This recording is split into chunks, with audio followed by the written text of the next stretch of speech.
the women affected by it and their families. The Department's Chief Medical Officer commissioned an independent review by a Professor of Gender and Medical History, Professor Una Walsh. And when that review was concluded, a further review was undertaken by an eminent Circuit Court Judge, Yvonne Murphy.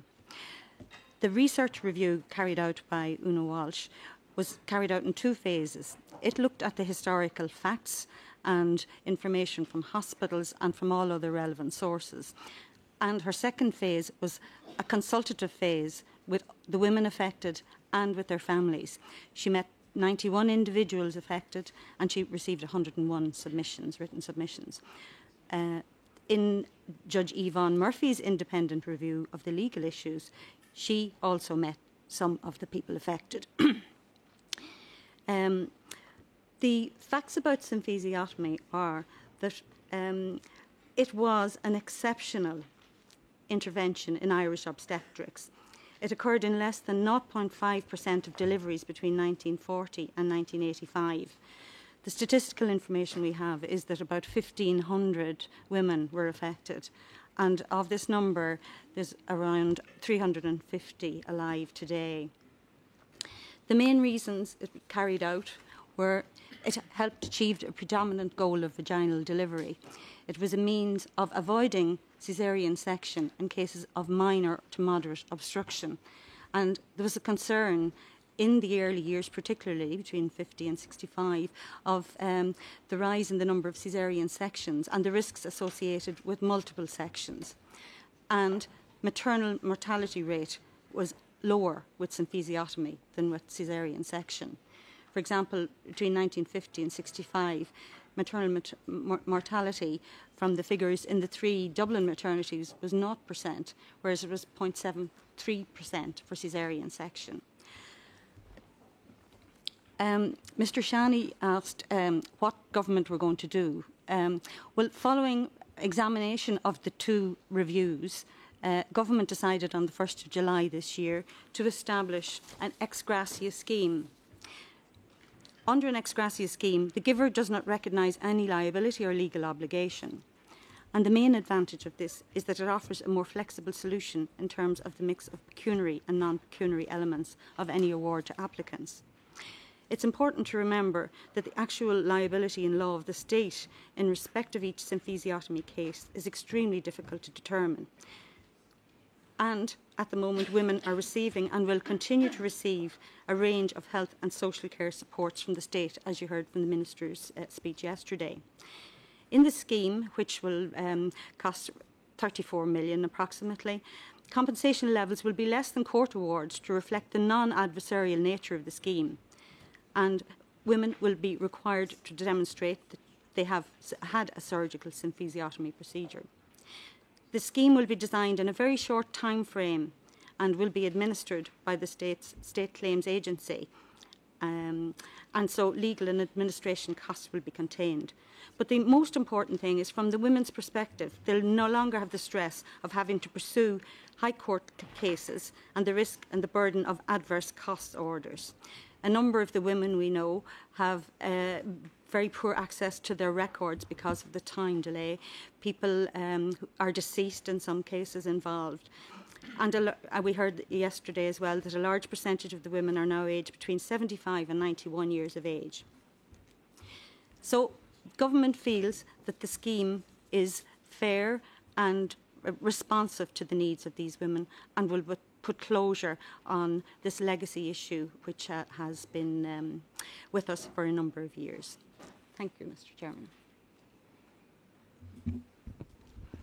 Thank you, Chair. I would like to say that, of course, this issue is an extremely distressing issue for everybody, for the women who have been directly involved in it. And I would want to put on the record that the government profoundly regrets the very serious and damaging effects that symphysiotomy had on the women who were subject to it and their families.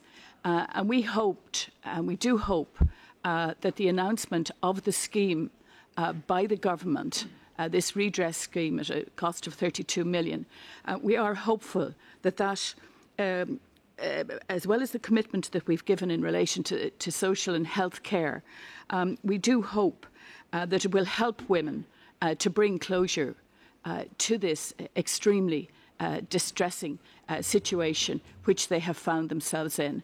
But we very much understand, of course, the distress and upset that the experience that the women had in Ireland in relation to this procedure, how very difficult that it was. And certainly by today's standards of obstetric care, symphysiotomy certainly would not be indicated.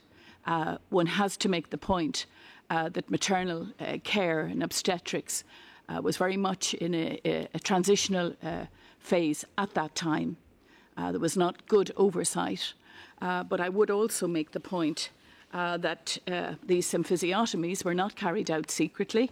The 3 Dublin maternity hospitals, for example, and Our Lady of Lourdes Hospital in Drogheda published annual or biannual reports. It occurred in less than 0.05% of cases of obstetric care, but that's very little consolation for the women that were affected by it. It did persist in one hospital outside of a normal practice until 1984. That hospital was not run by the state, but by an order of nuns, the medical missionaries of Mary. In the case of symphysiotomies that were carried out after the baby had been delivered by caesarean section, government strongly supports the Supreme Court position that the procedure was indefensible and wrong. And we certainly condemn that practice, which was not in keeping with best practice at the time. So we do acknowledge, as I have already said, the pain and suffering that has been caused by this procedure to the women who underwent it. And we recognise the consequences, the medical problems, as well as the psychological problems that many women had following on from the procedures. And we do realise that women have waited a long time for this decision. But as a government, we have acted and put this redress scheme in place, and we're working out the details of it over the coming weeks. And as I've already said, we do hope that it will help to bring closure. And we've taken that decision, as my colleague from the Department of Health has said, following 2 reports. One was a historic analysis of the place of symphysiotomies in Irish medical care and obstetrical practice. And the second was a report by a judge who recommended that we should develop a scheme such as we are offering at present. But obviously, we are open to hearing the views of the various groups representing the women in terms of the best way to develop and operate this scheme in the weeks and months ahead. Thank you, Chair. Thank you, Minister. Is that it? No, go ahead, Mr. Hickey. We'll also, with your permission, Chair, just take the opportunity maybe to follow up on some of the issues raised yesterday with further clarifications.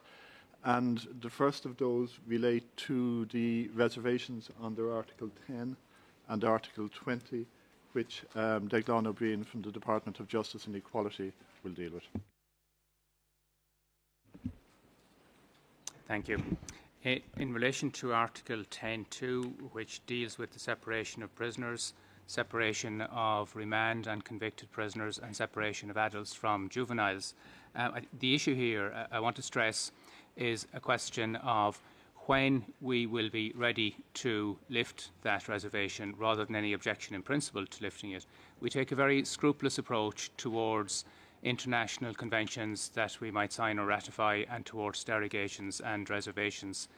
We don't sign or ratify international instruments until we are absolutely sure that all our legislation and all our practices are in line so that we can deliver in practice. And in relation to this reservation, we inherited a very poor stock of prison accommodation going back to the century before last. There's a substantial programme of work which is nearing completion to bring it up to standard.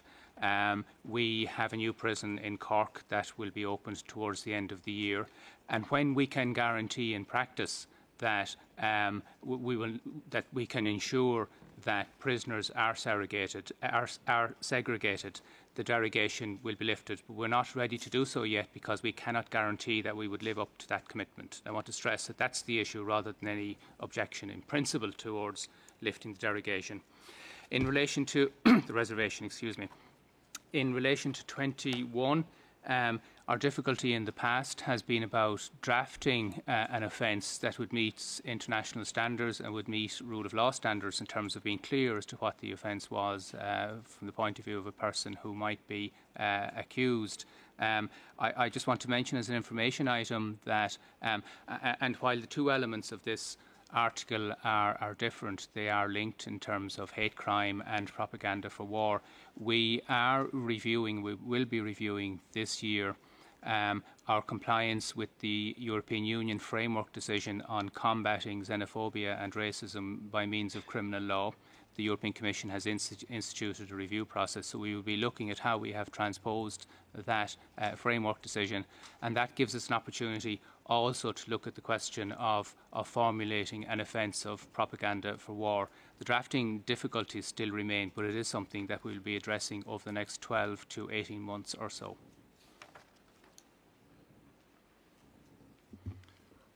There were also questions yesterday in relation to the type of charge offences dealt with by the Special Criminal Court, and I indicated some of those in my reply. I can just elaborate on that a little further today in terms of convictions within the courts, which confirm the information I've already provided, in that in 2012 there were 18 persons convicted in the Special Criminal Court, and the offences of which they were convicted were membership of an illegal organisation, possession of firearms, ammunition or explosive substances, and murder. Similar pattern in previous years. Those offences, false imprisonment, violent disorder, being other examples of the type of cases dealt with and resulting in convictions in the court. The final point on which we will provide a little additional clarification is in the context of the Irish Human Rights and Equality Commission and the issue of engagement with the National Parliament. And Declan again will deal with that issue. Thank you. One of the expectations under the Paris Principles, and particularly under the Belgrade Principles, which are in a sense an elaboration of those, is that there would be strong engagement between national human rights institutions and national parliaments, and we fully subscribe to that. There's a feature of our constitution which may not be all that unusual. I think it applies in many jurisdictions, which is that the national parliament makes its own internal rules. These rules are not created in primary legislation, but they're created by means of standing orders which have the force of law, but they're created by the Parliament itself and revised from time to time by the Parliament itself, rather than being enshrined in primary legislation.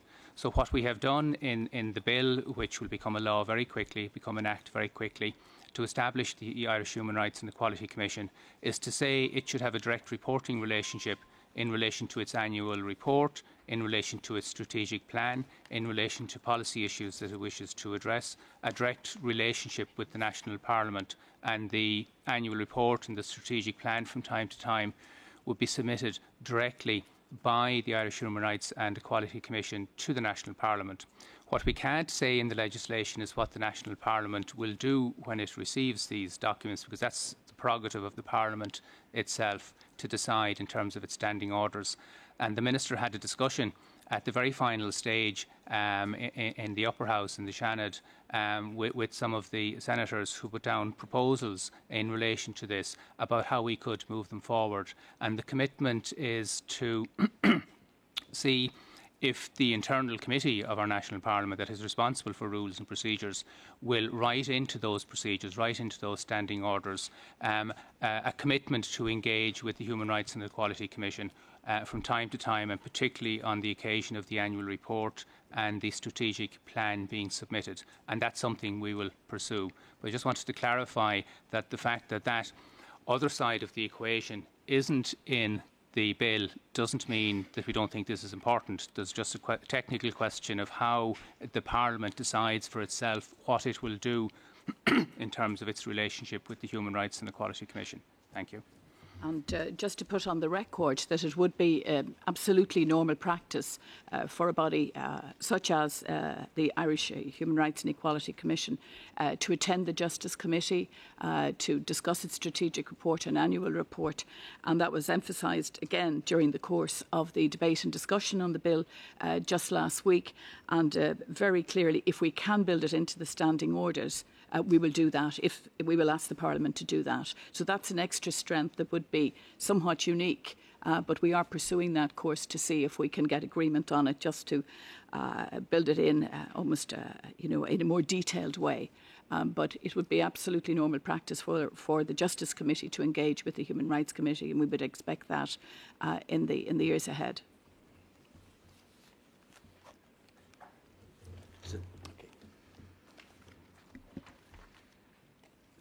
Thank you very much, Minister, and thank you for all the responses. As I say, we now go to the second round, but please, colleagues, you're absolutely free to ask follow-up questions as well as questions relating to the second tranche, which is issues 13 to 19, and then 22 and 24 to 30. So everything that we haven't done so far, basically. Sorry for the complications. The first speaker on my list is Mr. Vatsilashvili. You have the floor, sir. Thank you very much, Mr. Chair. I also thank the delegation for the responses provided yesterday and this morning.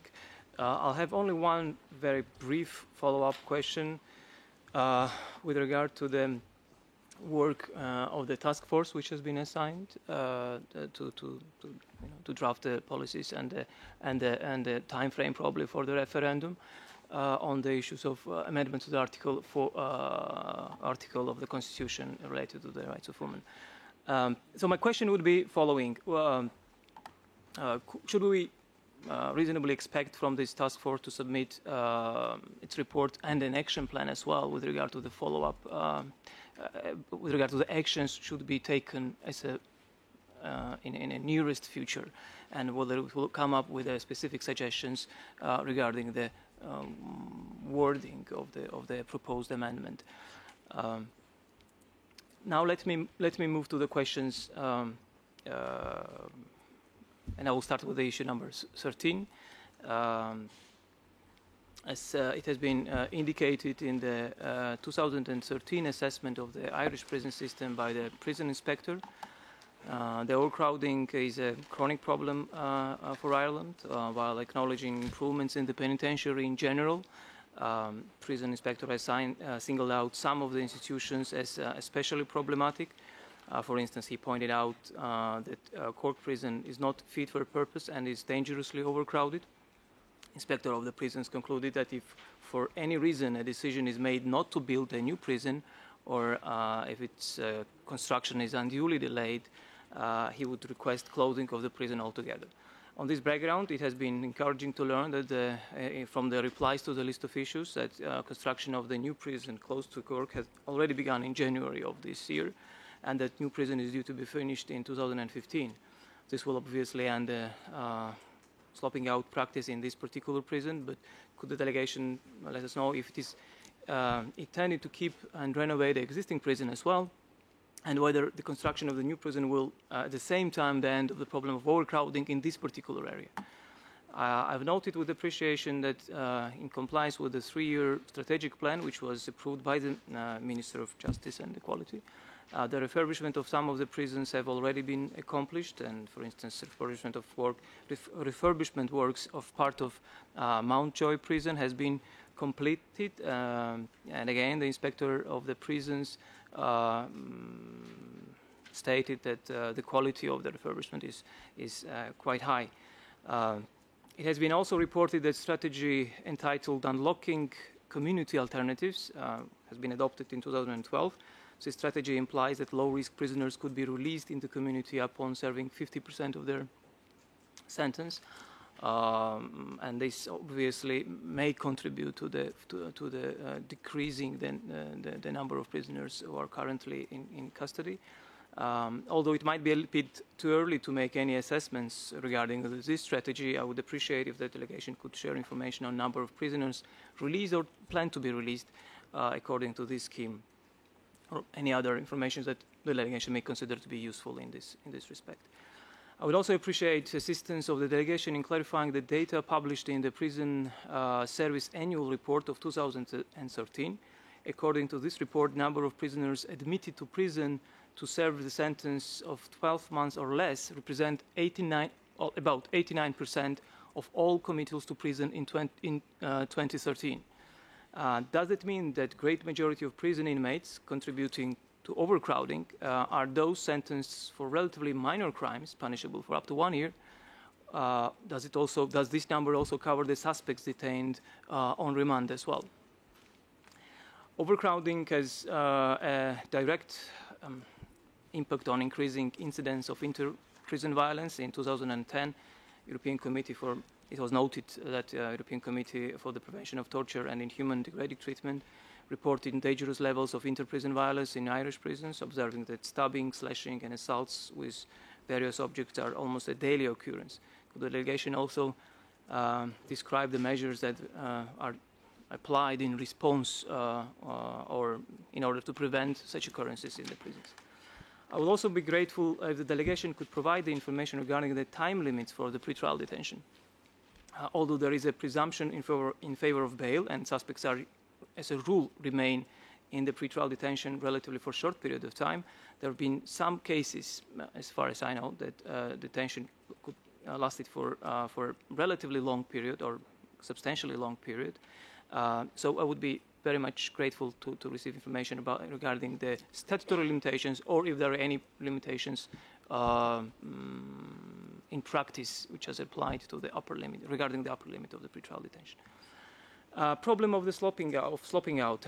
Although the improvements in this regard have been acknowledged, still there are significant number of prisoners who are affected by this inhuman practice indeed.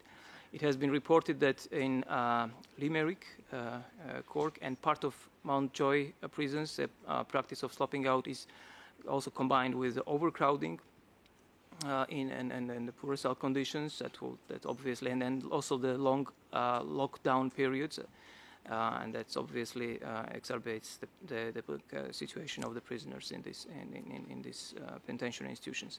In a recent report, also the report of 2013, the Inspector of Prisons noted that he doesn't expect this harmful practice to be eliminated until mid of 2016. Could the delegation comment on this assessment, either confirm that this time frame is realistic or provide any alternative time frame for that, as well as the detailed timeline when how it is planned and when it is planned to finally solve the problem? The State Party reported that, I moved to the issue number 15 already. Sorry for not letting you know. The State Party reported that 71% of remand prisoners are held separately, but the significant minority still continues to be in non-segregated facilities such as in Cork, Limerick, and Midland prisons. Could the delegation inform the committee about the time frame and plan to ensure that all prisoners on remand, as well as those who are, as well as detained illegal immigrants, will be held separately from the sentenced prisoners? Issue number 16. Section 9 of the Criminal Justice Act of 2011 requires that questioning of detainee must not start until such time as they have had access to a legal advice. To the best of my knowledge, this provision of the law, this legislation is already in effect. This requirement, however, is subject to two exceptions. First, whether the detainee waives or is deemed to have waived the right to prior legal advice, and second, whether there are certain compelling circumstances which will justify the exemption. And I will have following questions in this regard. Would you be so kind to describe how the law or how the law or the case law defines the circumstances that could be considered as compelling and thus justifying exception from this right? And the second question, it has on the same subject. It has also been reported that by the state party that this legislation requirement just merely provides a statutory backing to what was already practiced in this area. On this regard, let me refer to the recent case of the Supreme Court, and this case is from this year of 2014, when the Supreme Court ruled found that the statements made by the suspects while being interrogated after the suspects requested a solicitor, but before the solicitor actually arrived, were inadmissible as an evidence, and on this ground, the court overturned 2008 conviction of the individual who applied to the court. I would very much appreciate the clarifications from delegation on following points. Have this decision established a different standard, a standard which would be any different from that introduced by the Criminal Justice Act in 2011? And if it was a general practice of Garda that questioning could not take place before the arrival of the solicitor, was there a panel violation of this rule in this particular case, or there was some compelling, or there were some compelling circumstances that were taken into account, and based on that, the interrogation was conducted before the lawyer actually arrived. And the final question that I have are related to the issues 27. It was, again, I should probably start with appreciating the fact that the government has already repealed the Defamation Act of 1961, which provided for a criminal offense of blasphemy, punishable up to 7 years, penal for up to 7 years in prison. It is indeed that indeed brought the legislation in line with the covenant, and it has been the view of this committee that prohibitions of is expressed in a general comment 34 that prohibitions of display of lack of respect for religion or other beliefs or other belief system, including blasphemy laws, are incompatible with the covenant except in the specific circumstances envisaged in Article 20, Paragraph 2 of the covenant. At the same time, I should also take into account that the Defamation Act of 2009, which was introduced as a substitute to the previous act, still maintains blasphemy, still considers blasphemy to be a criminal offense, and that has been done in order to respect the constitutional requirement. In particular, the law now defines to be blasphemous any publication or statement to be in cases when the publication is grossly abusive or insults or insulting in relation to matters held sacred by any religion, causing outrage among the substantial number of adherents of that religion. In replies to list of issues, it was mentioned that the government will give careful consideration of the convention recommendations, constitutional convention recommendations, which actually recommended to hold a referendum on this issue as well, and will provide a formal response within 4 months as whether there should be given any effect to those recommendations provided by the convention. Replies have been submitted in February of 2014, which is slightly, probably less than 4 months.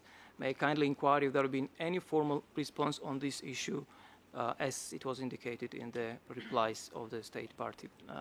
And thank you very much in advance for the answers. Thank you very much, Mr. Vassilashvili. Le prochain orateur sur ma liste, c'est Madame Chanet. Madame, vous avez la parole. Merci, Monsieur le Président.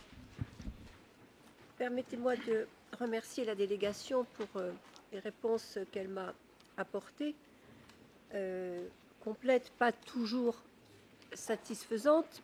La délégation a maintenu. In every case, the delegation maintained the position that it developed in its written statements, almost word for word, on the follow-up to the Magdalene Laundrie's case, and I don't think that's entirely satisfactory for the application of the covenant, given the similarities between the statement by the minister and the written responses. It does seem to be a very firm position on the part of the delegation.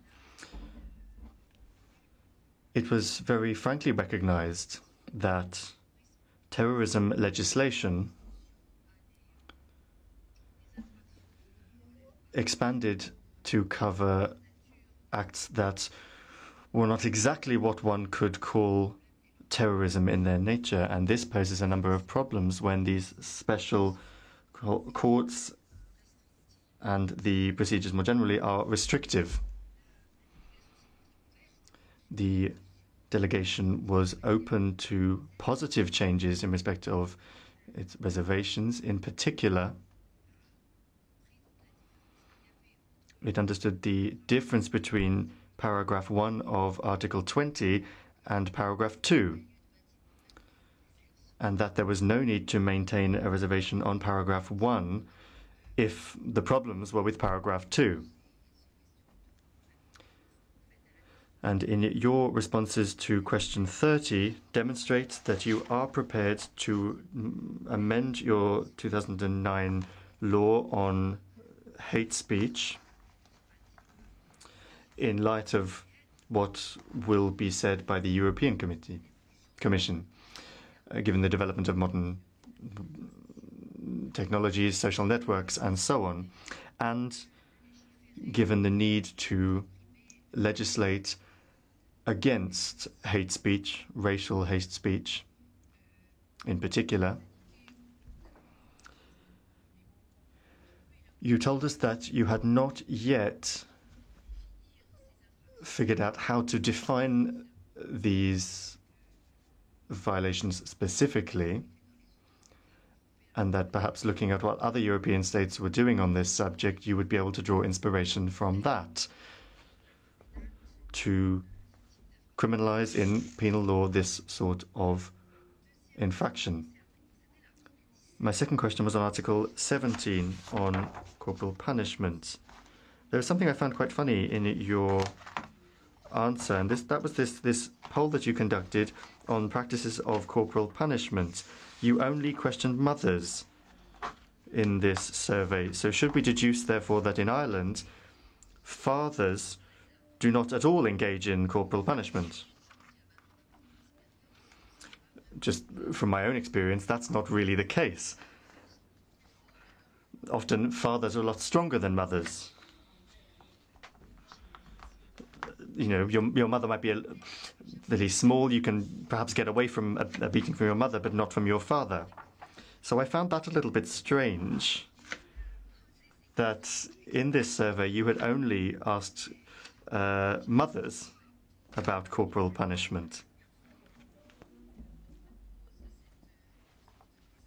Now, this isn't the first time that we're asking this question, and all of the treaty bodies are asking you the same thing, I think. During the Universal Periodic Review in 2011, your government more or less committed, if I could say that, to reviewing this matter and to put together legislation on this subject. And the European Human Rights Commissioner of the time, in 2011, asked you to legislate in this sphere. And the Committee on the Rights of the Child did so as well. So can you now tell us that you are determined to legislate on this? Thank you very much. Merci à vous. Thank you very much, Ms. Shani. On my list is Mr. Shani. Mr. Shani, you have the floor, sir. Thank you, Mr. Chair, and I would want to join my predecessors in thanking the delegation for its constructive engagement and for the valuable answers that they've provided. I do have two follow-up questions on items 3 and 12, and then I have 3 new questions on items 18, 25, and 26. Starting with the new Human Rights Commission, I appreciate the clarifications provided by Mr. Brien on the reasons underlying the decision not to invest the Irish Human Rights and Equality Commission with an enforcement mandate that includes the Covenant as well as other international treaties. I find, however, the explanation provided not fully convincing, and I'll explain why. First, the fact that Ireland is a dualist country does not negate the need for inclusion of such language in the bill, in fact, requiring public bodies to comply in their policies with the Covenant and authorizing the Commission to monitor such compliance could serve as a form of incorporation by other means, as required under Article 2.2 of our Covenant, in ways which are somewhat similar to the way in which the ECHR has been incorporated in a relatively soft manner in the 2003 bill. So dualism is not a reason why not to incorporate it. It's actually a reason why to incorporate the Covenant into domestic law. Second, the fact that the Covenant has not been incorporated does put the state in a tight spot with respect to the duty to provide effective remedies under Article 2.3 of our Covenant. And again, the exclusion of the Covenant from the mandate of the Commission does limit the ability of the state to provide through that channel effective remedies, at least for certain violations of our Covenant. Other dualist countries that have not incorporated the countries did find it proper to introduce within the mandates of their Human Rights Commission such a possibility. Take Australia, for example. And finally, I do not see the strength of the argument that the dualist nature of the country would bar the Commission from investigating or inquiring situations of alleged violation of non-incorporated human rights, or to develop codes of practice as Part 3 authorizes it, in the same way that it may provide amicus curiae briefs involving the Covenant in other parts. So I appreciate that non-incorporation may limit the possibility of providing legal redress within Irish law at the present moment in time, but I don't see why it should serve as a bar against allowing the Commission to fully function in ways which involve non-remedial powers in this sphere. So I would appreciate the continuation of the engagement on this point. Now, on issue number 12, relating to questions of abortion and symphysiotomy, I first would like to thank Ms. Jackson for the responses to my questions, though I'm not sure that I received full information on all the specific points I raised on the laws and practices relating to abortion in Ireland. And I would appreciate if the delegation would take up orally now or in writing within the 48 hours it has, and provide us clarifications on some of the specific issues raised, including on issues pertaining to the Regulation of Information Act. I am, however, very troubled, I should say frankly, by the sweeping claim that has been made that the free will of the Irish electorate may, by virtue of Article 25 of the Covenant, allow the Irish state to violate other provisions of the Covenant, including non-derogable provisions such as Article 6 and 7 of the Covenant. I find this argument to be completely unacceptable, I should say, and one that strikes at the very core of human rights law as a safeguard against the tyranny of the majority, and one that cuts against the very raison d'etre of having an international regime of universal human rights protections. And I call on the state party to consider withdrawing that statement on the ability of the Irish state to deviate from the Covenant at will, and to come up with some other explanations for why their laws and practices on abortions are compatible with the covenant. Now, with respect to symphysiotomy, I very much appreciate the strong condemnation of this practice by the Honourable Minister and applaud the government's determination to bring this very sad chapter to a close. While we at the committee are in no position to express a view on the adequacy of the financial compensation offered by the new scheme, I should say that we are concerned, however, about the information that we have received on the need to waive judicial remedies as a precondition to entering into the scheme before the level or even the very availability of compensation has been determined, about the lack of any judicial review of the outcome of the scheme, and on the lack of assessment within the scheme of the individual hardships and injuries suffered by the women concerned as opposed to the nature of the procedure that had been undertaken. All these questions raise some questions as to whether the scheme is compatible with the covenant's effective remedy requirements. Moving on to issue number 18, dealing with rendition flights.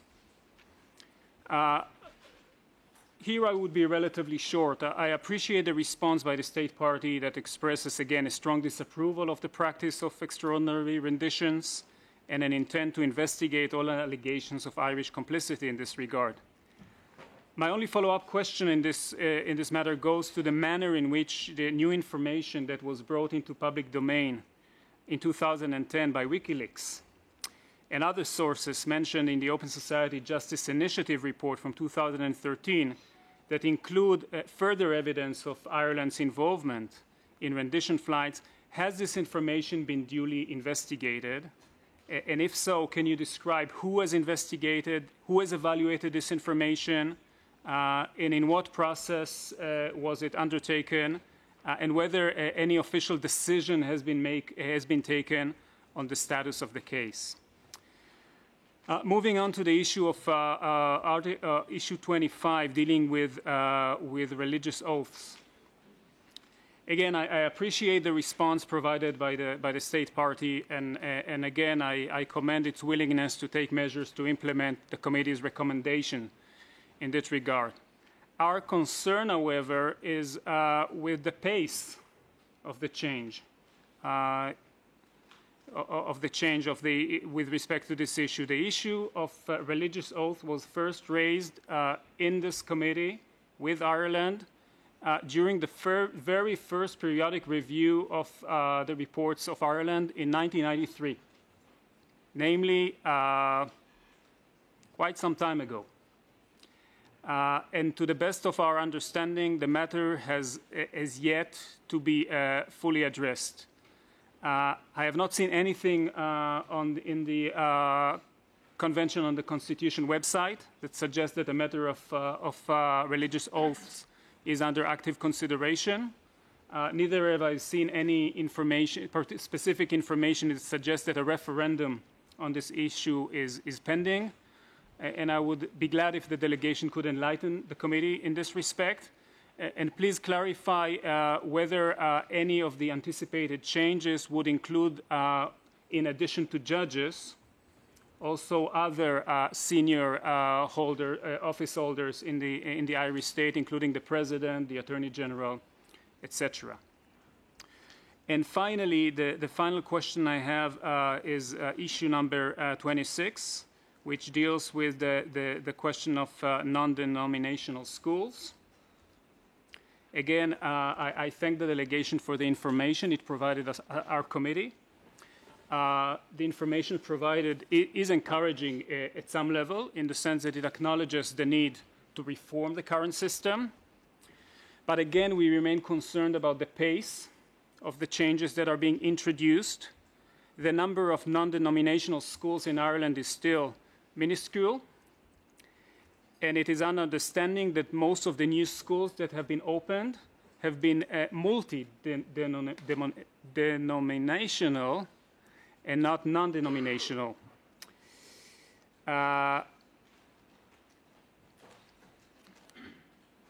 It is also under understanding that there are no current plans to create non-denominational schools by way of transfer of control in those areas where it has been deemed following the recommendations of the Forum on Patronage and Pluralism in the Primary Sector, that there is no sufficient demand for such education. Could you please explain to the committee how the notion of insufficient demand,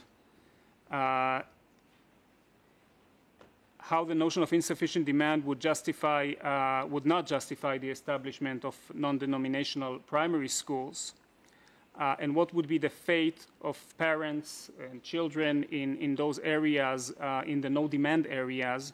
What would be their fate in terms of access to non-denominational education? This also goes to non-surveyed parents living in rural areas where there is also a likelihood of limited numbers of parents and children who would demand, according to these standards, non-denominational education. Is it true that even under the new draft general scheme bill, children of families, non-Christian families or atheist families may be discriminated against in admission to denominational schools if they do not fit with its ethos, provided that preference to the school's denomination children is stated explicitly in the admission policies of that school? And going forward, how is the state party planning to deal with the possibility and demand for non-denominational education in the future? Is it considering a move away from the integrated curriculum provided by Rule 68 of the Rules for National Schools? Is it considering a significant rise in the number of schools transferred into public hands? Now, I'm grateful for the Minister's reaction to the issue of Article 37 of the Employment Equality Act from 1998 and the concerns that it allows for discrimination in hiring of teachers to denominational schools. And I appreciate the government's interest in reforming the law in this regard. We in the committee have not seen the draft bill, and we would appreciate if the delegation could provide us with a copy. I would also appreciate if you could, in your responses, address the concerns that have already been raised with respect to this new draft bill, that it would protect the rights of some groups that are currently discriminated against, such as LGBTs, but would not deal with the question of discrimination on the basis of religious conviction. Namely, it would not protect the rights of non-Christian teachers or atheist teachers. I thank very much the delegation for its time, attention, and very full answers to my questions. Thank you. Thank you, Mr. Shani. The next speaker on my list is Mr. Rodriguez-Recier. You have the floor, sir.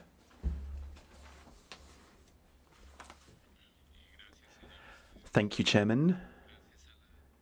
My thanks also to the delegation for the replies that they gave yesterday and this morning. I am going to follow up on question 11 as raised yesterday, and I'm also going to refer to 3 further questions or issues, 19, 28 and 29. Concerning 11, with regard to the derogation of rights that may be suspended in situations of war or national emergency, well, the answers in that regard from the state did not satisfy me, given that what the committee has said previously is that Article 28(3) of the Constitution requires further guidelines in terms of the prior requirements for establishing a situation of special emergency or the situation deciding when that is going to take place and when the rights will be suspended, and also clarification as to which rights will be suspended as per Article 10(2) of the Covenant. With this in mind, reading Article 4 of the Covenant and 10(2) of the Covenant, we can deduce that at all times there should be a key precondition, and that should be that the state should have acknowledged the situation of public emergency that is threatening the public life of the nation, and secondly, the state must officially proclaim the state of emergency. I explained yesterday that there was a ruling of the Supreme Court which frees the Parliament of the need to issue a resolution declaring a national emergency prior to the enactment of this sort of situation. Another issue which requires dealing with is the fact that when a situation of emergency is declared, this should be proportional in terms of geographical coverage, duration, and material scope, given that rights are going to be suspended pursuant to that state of emergency, and I would therefore be grateful if the state could provide more detailed information in terms of this situation and the need to ensure that domestic legislation, notably Article 28.3 of the Constitution, is in line with Article 4 of the Covenant. I would now like to make reference to the 3 subsections of 19. These relate to so-called voluntary patients who have been detained in mental health facilities. The first question that comes to mind is what exactly is understood by the term voluntary patient under the Mental Health Act of 2001. Reading the definition which is offered, we see that in practice the factual elements for decision making in terms of deciding whether to subject these so-called voluntary individuals to particular treatment is actually consistent. Other committees, notably the CAT, have undertaken field visits. The same goes for the European CPT, and their field visits have shown us that in reality, what are often called voluntary patients were in fact people who were being denied freedom, people who were housed in closed communities from which they were not allowed to leave. On occasions, they were sent to hospital without consent. Moreover, these patients were subjected to a form of detention, and medication was administered for prolonged periods against their will. This is a description of a visit by the CPT, and a number of recommendations were made, and this committee would like to echo some of those, particularly in terms of the need for improved definition and practical application in terms of the understanding of the situation of voluntary patients, with measures to ensure that these individuals are treated in accordance with the principles of the United Nations Convention on the Elimination of Discrimination Against Persons with Disabilities. Another similar issue relates to the information sought by this committee as to the number of voluntary admissions to approved centres per annum. I'm very grateful to the state for the information in Table 8 of Annex A. Here it is indicated that there has been a significant reduction in the number of voluntary admissions over this period on the basis of the concept of Article 23 and 24 of the Mental Health Act 2001. My question is as follows. Could the state indicate its views as to the 14% reduction and what they think this is due to? What public health explanations can be given for this reduction in terms of the public health goal of deinstitutionalizing these patients? Are there measures in place to address the follow-up of these people, for example, providing family follow-up to avoid such patients being institutionalized? I would also like to pose a question with regard to the state's information as to improvements made to conditions in mental health institutions, and notably the ethical code for the use of physical restraint in approved centres and other rules governing the use of seclusion. This committee has noted that physical restraint and seclusion continue to be used fairly widely in the mental health services. For example, for minors, the number of episodes of physical restraint in the juvenile unit had doubled in 2011 over 2010. And I would be grateful if the state could explain how it came to be that there was a more than 100% increase in the number of instances of physical restraint over such a short period of time. As per the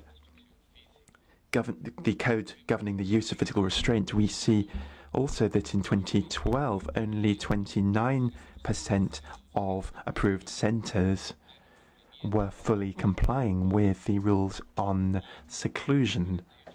A further 48% were failing to comply with a code of practice on physical restraint, and the question clearly is why these figures are so low. Why is it that there is not 100% compliance with these codes of good practice? A further question to the state is as follows.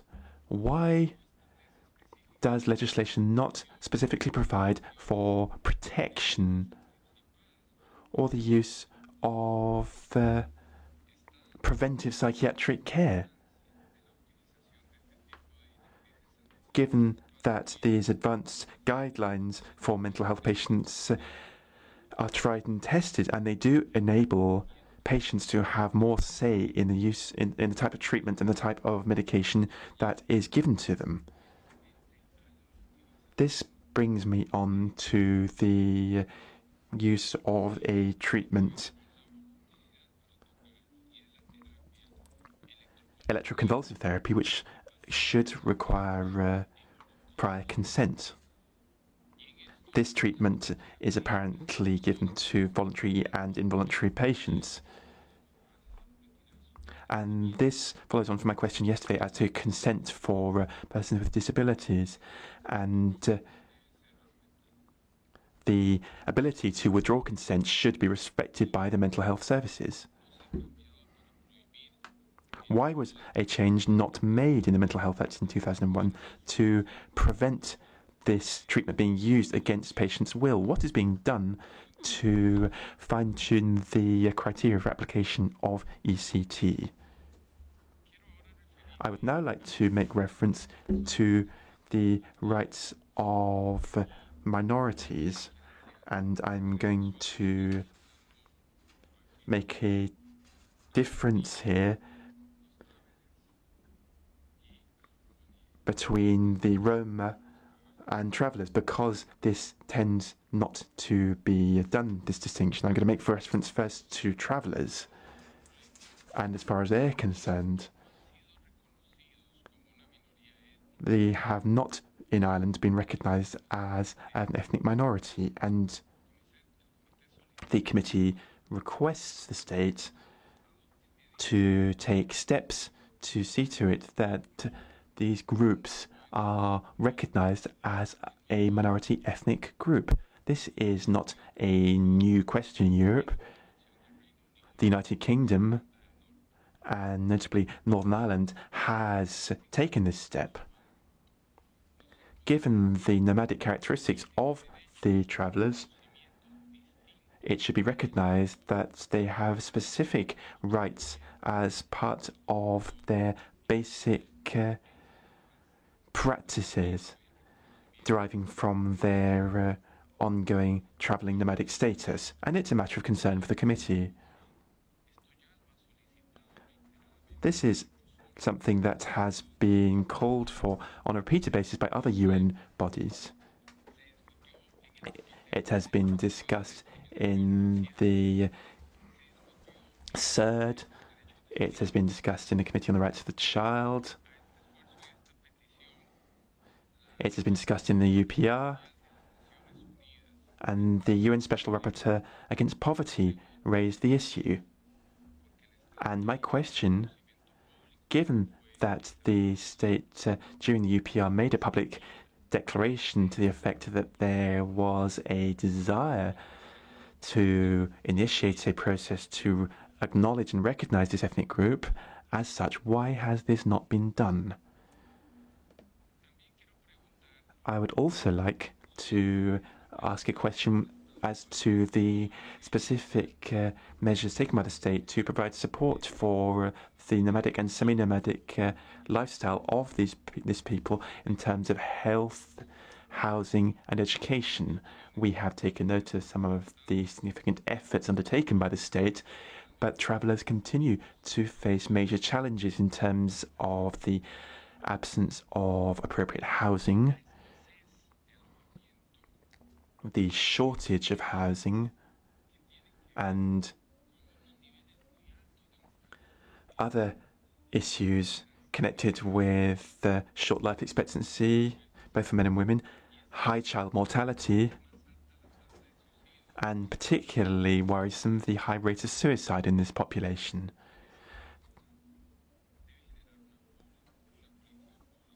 All of this suggests that the Irish state should undertake differential affirmative action to support this minority group. And this relates also to 29 and the situation of Romani communities.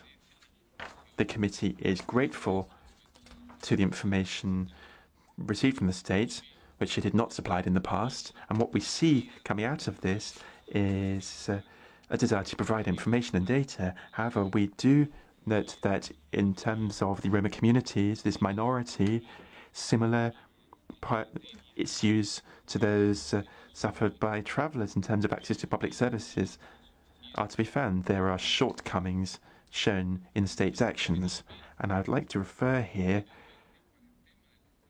well, lastly, to the issue of stigmatisation and the failure to recognise rights on the part of the state in terms of participation in political life. This follows on from a recommendation from the third committee, which on two occasions in 2005 and 2011 made reference to the lack of political participation and called on the state to implement a plan of affirmative action to foster political participation in public life. And my question is whether this plan has been rolled out, what local, regional and national inclusiveness plans have been implemented. And that is all. Thank you. Gracias a usted, señor. Thank you, Mr. Rodriguez-Garcia. On my list is Mr. Iwasawa. Mr. Iwasawa, you have the floor, sir. Thank you, Mr. Chairperson. At the outset, I'd like to take note with appreciation of the role played by Ireland in the treaty body strengthening process. I'd like to acknowledge also the contribution made in this regard by our former colleague, Mr. Michael O'Flaherty. I thank the distinguished delegation for the detailed answers it gave to the questions I asked yesterday. This morning, I will ask some questions on issues numbers 22 and 24. But before I address issues numbers 22 and 24, I'd like to join my colleague, Mr. Shani, in pointing out that human rights cannot be denied by a majority vote in the Parliament. Arguments to justify deviation from the protection of human rights under the Covenant by invoking Article 25 of the Covenant cannot be accepted. I now move to issue number 22 on asylum seekers. Ireland is the only EU member which does not have a single procedure to examine all of the protection needs of an asylum seeker at the same time. Persons in need of subsidiary protection must first exhaust the refugee status determination process and only after refusal ask for discretionary leave to remain. We welcome the statement made by the head of the delegation yesterday that legislative reform aimed at establishing a single application procedure is a key priority for the Government of Ireland. And we take note of the efforts being undertaken by Ireland to enact the Immigration, Residence and Protection Bill into law. The written replies to the list of issues indicate that the bill is expected to be enacted this year. Is it still the case? Can we expect the Immigration, Residence and Protection Bill to be enacted into law this year? In 2008, the committee recommended Ireland to introduce an independent appeals procedure to review all immigration-related decisions. I understand there was a plan to establish an independent protection review tribunal in the Immigration, Residence and Protection Bill 2010. According to information before us, the plan is off the agenda now.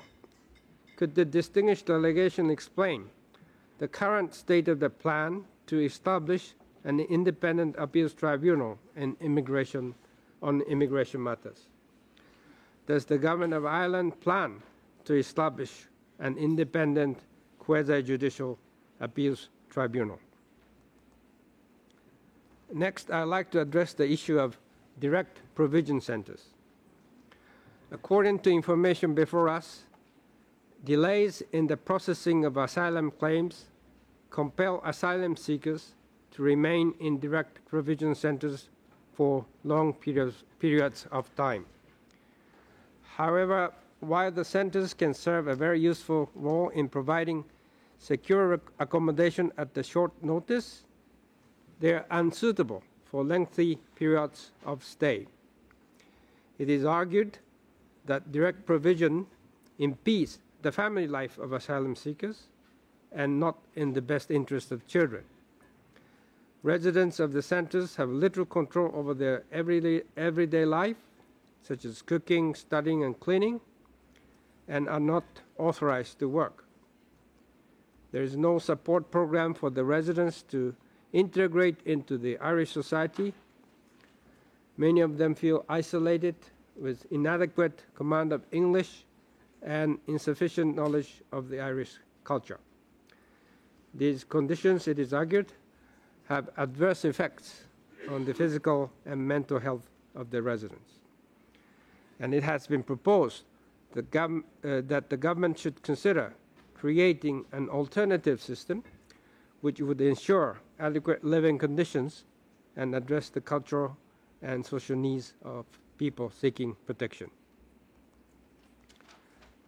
Furthermore, while residents of the centers can make complaints to the Reception and Integration Agency, there are no independent complaints or monitoring mechanisms available to them.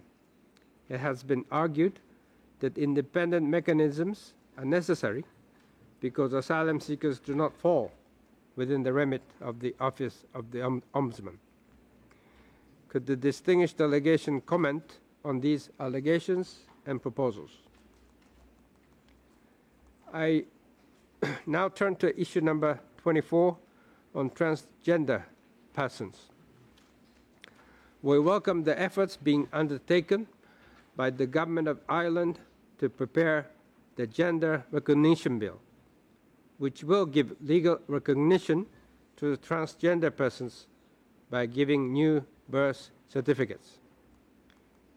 In 2010, the Gender Recognition Advisory Group was established to advise the government on the legislation required to give legal recognition to transgender persons.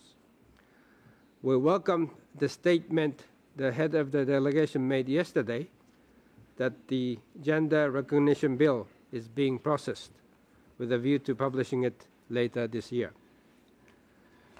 We are aware that the Department of Social Protection has engaged in a consultation process, but we regret that it is taking a long time before legislation is finalized. Transgender persons are often denied access to social services because presentation of a birth certificate is required.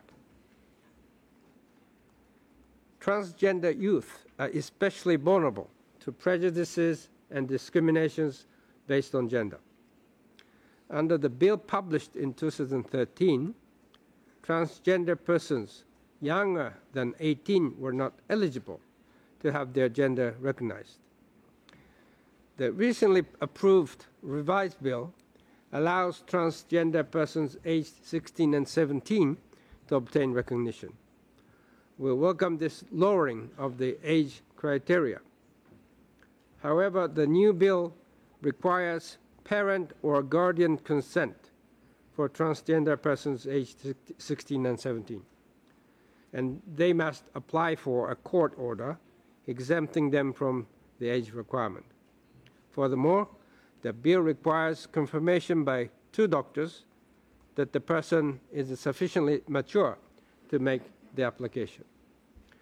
Civil societies have expressed concern at these onerous requirements. In addition, the bill precludes transgender persons who are in an existing valid marriage or civil partnership from accessing gender recognition. This preclusion has also met with criticism. Could the distinguished delegation please comment on these criticisms directed at the gender recognition bill? We welcome the plan to give legal recognition to transgender persons. However, there remain other problems which cannot be resolved by giving legal recognition to transgender persons.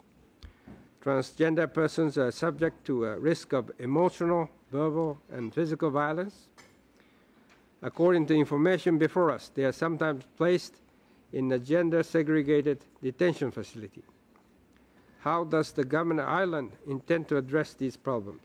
What measures are taken to ensure prevention, investigation, and prosecution of violent crimes committed against transgender persons? To what extent do detention authorities take account of a person's gender identity when assigning the person to a gender-segregated detention facility? Thank you very much, Mr. Chairperson. Thank you, Mr. Iwasawa. The final speaker on my list is Mr. Flinterman. Mr. Flinterman, you have the floor, sir.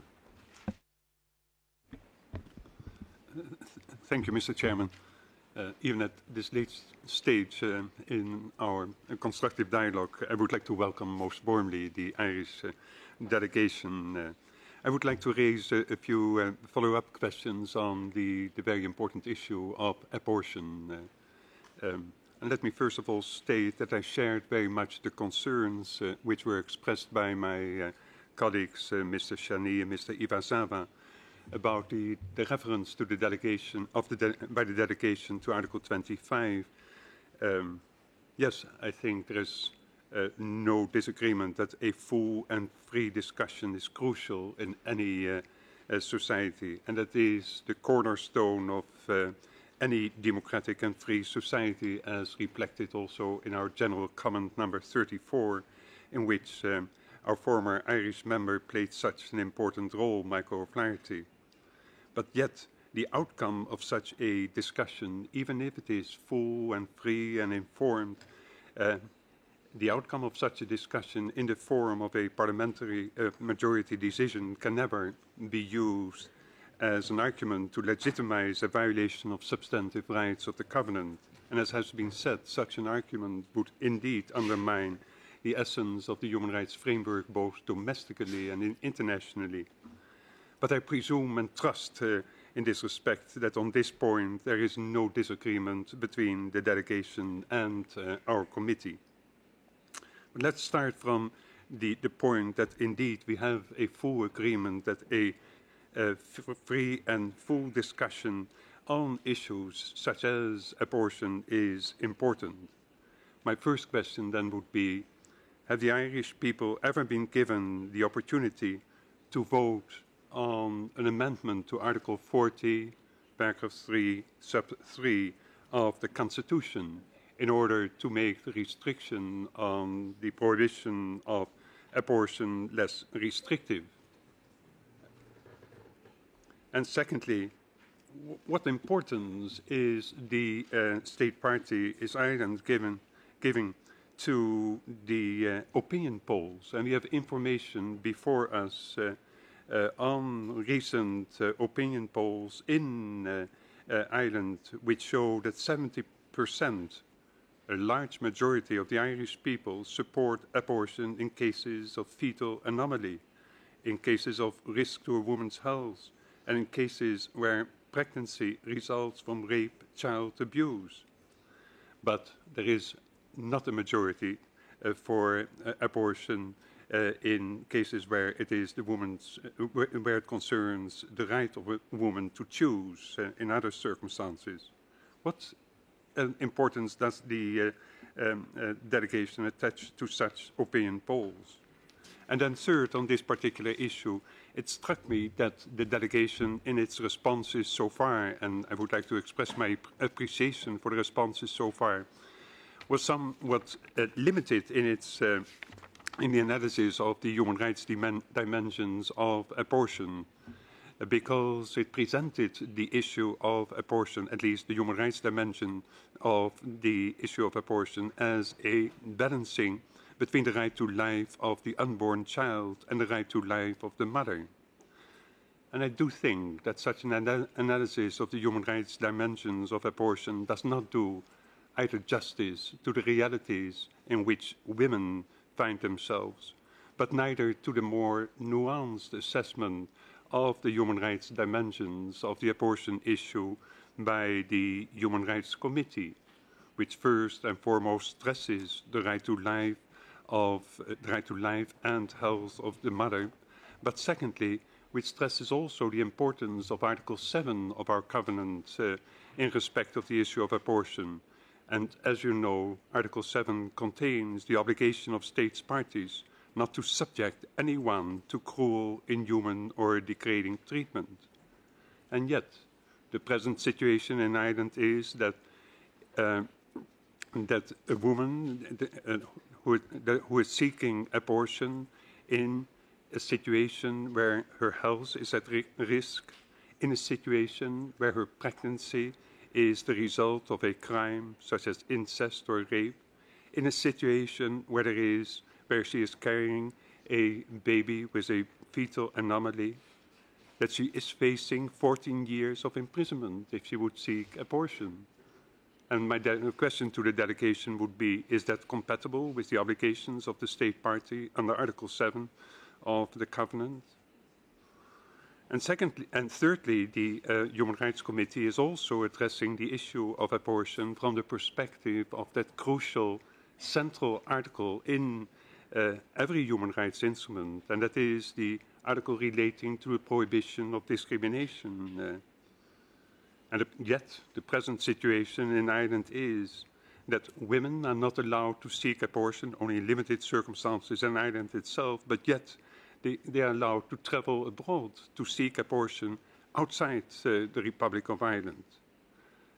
And my first impression of that is that in itself is a discrimination of women. But I would like to hear from the delegation whether it thinks, whether it's her opinion that this particular situation is indeed compatible with the obligations of Ireland under Article 2 and 3 of the Covenant on Civil and Political Rights. Those were my questions, follow-up questions, Mr. Chairman. Thank you very much. Thank you, Mr. Flinterman. I briefly, too, have a couple of follow-up questions, factual. One is almost the same as yours, relating to the ability, apparently, of women to go abroad to seek abortions, whether there isn't a discrimination element there, not so much in terms of gender, but in terms of social status and property. Clearly, those with the resources can do it, those without the resources cannot do it. I'd like to know if that is a dimension of the thinking of the state party, and if so, to what extent. The other is on symphysiotomy, something that I wasn't aware of somehow until this process, and I confess has been keeping me awake at night. Is it the case that the women concerned were not consulted? Is it the case that it's accepted that this was an experimental process? Is it the case that certainly no consent was given to the experiment? The conclusions that we draw from that will be for later, but right now I just need that factual information. So I see no more colleagues seeking the floor. The poor delegation now has to retreat to the side room to try and concert its responses. Again, please do try to do it within 15 minutes. The longer you take, the shorter the time you then have to respond, and we can't go on past 1 o'clock. And in fact, the responses can't continue past 9:45 because we have to wrap up. Yes. So the meeting is suspended.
The meeting is resumed, and I immediately turn to the head of the delegation, the Minister for Justice and Equality, to take the floor. You have the floor.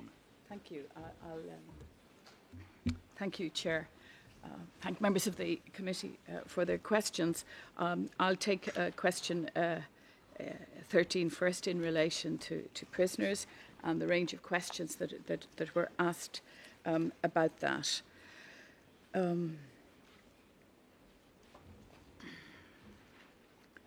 First point I would make that today, when we examine prison numbers in Ireland, we have 500 people less in prison today than we had 2 years ago. So that is the change that we have seen. There are a number of questions in relation to the state of our prisons, the in-cell sanitation, the building programme, the time frame around that, and the changes that we can expect to see. I do want to say in relation to one of the prisons which was raised, Mountjoy, there is full in-cell sanitation at present there, which is a big change for 570 prisoners. All have in-cell sanitation. And the refurbishment of the units has gone on there. There's been an investment in that one prison of 9 million, and work is completing on one of those units at present. You rightly made the point in relation to Cork Prison and the comments that were made in relation to that previously. A number of attempts were made to begin the building there. I can report to the committee that the tender has been signed, the building has started, and it will replace the accommodation in full in Cork. And that will make a substantial difference in terms of having a modern prison reaching appropriate international standards. There is some work to be done in Limerick and in Portlaoise. There is a request for funding in place at present for a Limerick prison that has not been agreed yet, but the request is in with our Department of Expenditure, where that is being examined. And there are 49 cells that need to be worked on in Limerick, and there are 59 in Portlaoise. And I believe the progress has been made, undoubtedly, as you can see, from the capital commitment at a difficult time for Ireland. The capital commitment has been made to replace Cork and to do the upgrading in Mountjoy. There is ongoing work to be done, but I would say substantial progress has been made in relation to the in-cell sanitation issue and to the replacement of older buildings, inappropriate buildings. And that process is underway. And the time frame you asked, if the time frame that has been laid out, if that is considered realistic. It is realistic when one sees the progress that has been made, and it is on target. And I would expect that to continue. And the budgets have been made available, as I say, at a difficult time.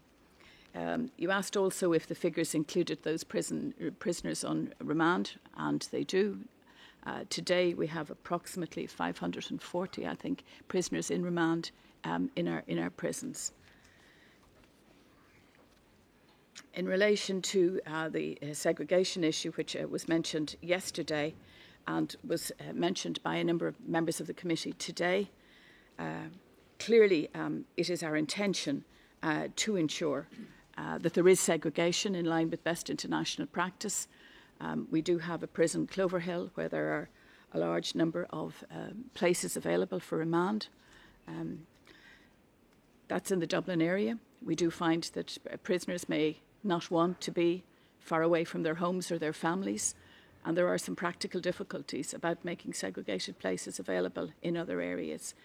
So that is an ongoing issue. But as far as possible, as far as practicable, we're certainly wanting to meet that standard of segregation. In relation to juveniles, we have committed just 2 years ago 50 million to build a new centre for juveniles to ensure that we have total segregation. And by the end of this year, once the new facility is opened, we will have that total segregation. At present, we have succeeded in moving all 16-year-olds from an adult prison. We have moved the 17-year-olds who have been committed to a more appropriate setting. It is part of an adult prison. It is temporary. We committed €500,000 to make it more suitable, to improve the facilities and the resources, so it bears no comparison to what was there before. And those 17-year-olds who've been committed will be moved to the new facility when the new building is completed. The 17-year-olds who are on committal will be moved by mid-October this year. So there will be no 17-year-olds on committal. There are 5 at present. In the old building, and we've held meetings recently to ensure that they will be moved out by mid-October is the agreed date for that to happen. So I believe that there has been considerable progress in relation to the segregation of prisoners. I think that's captured as far as all of the questions that have been asked in relation to the prisons. We've also dealt, I think, with the issue of segregation in the context of the discussion we've had on derogation both yesterday and today. So in those circumstances, I might move on to the issue of the rights in police custody and the right to counsel, and ask Richard Barrett of the Attorney General's Office to deal with the issues raised there. Yeah, thank you. Mr. Vardashvili has properly referred to the Supreme Court decision from March this year of White and Gormley, and that decision, which was already referred to in the briefing material for the committee from the Irish Human Rights Committee, has completely changed the position and has created new rights that sit on top of the existing statutory rights. The Supreme Court, in a very significant decision drawing on ECHR case law, decided that there was a right to access to counsel before questioning, and also a right to the presence of counsel during questioning if a request for that is made, and also that there is a right not to be interrogated without having an opportunity to obtain such legal advice.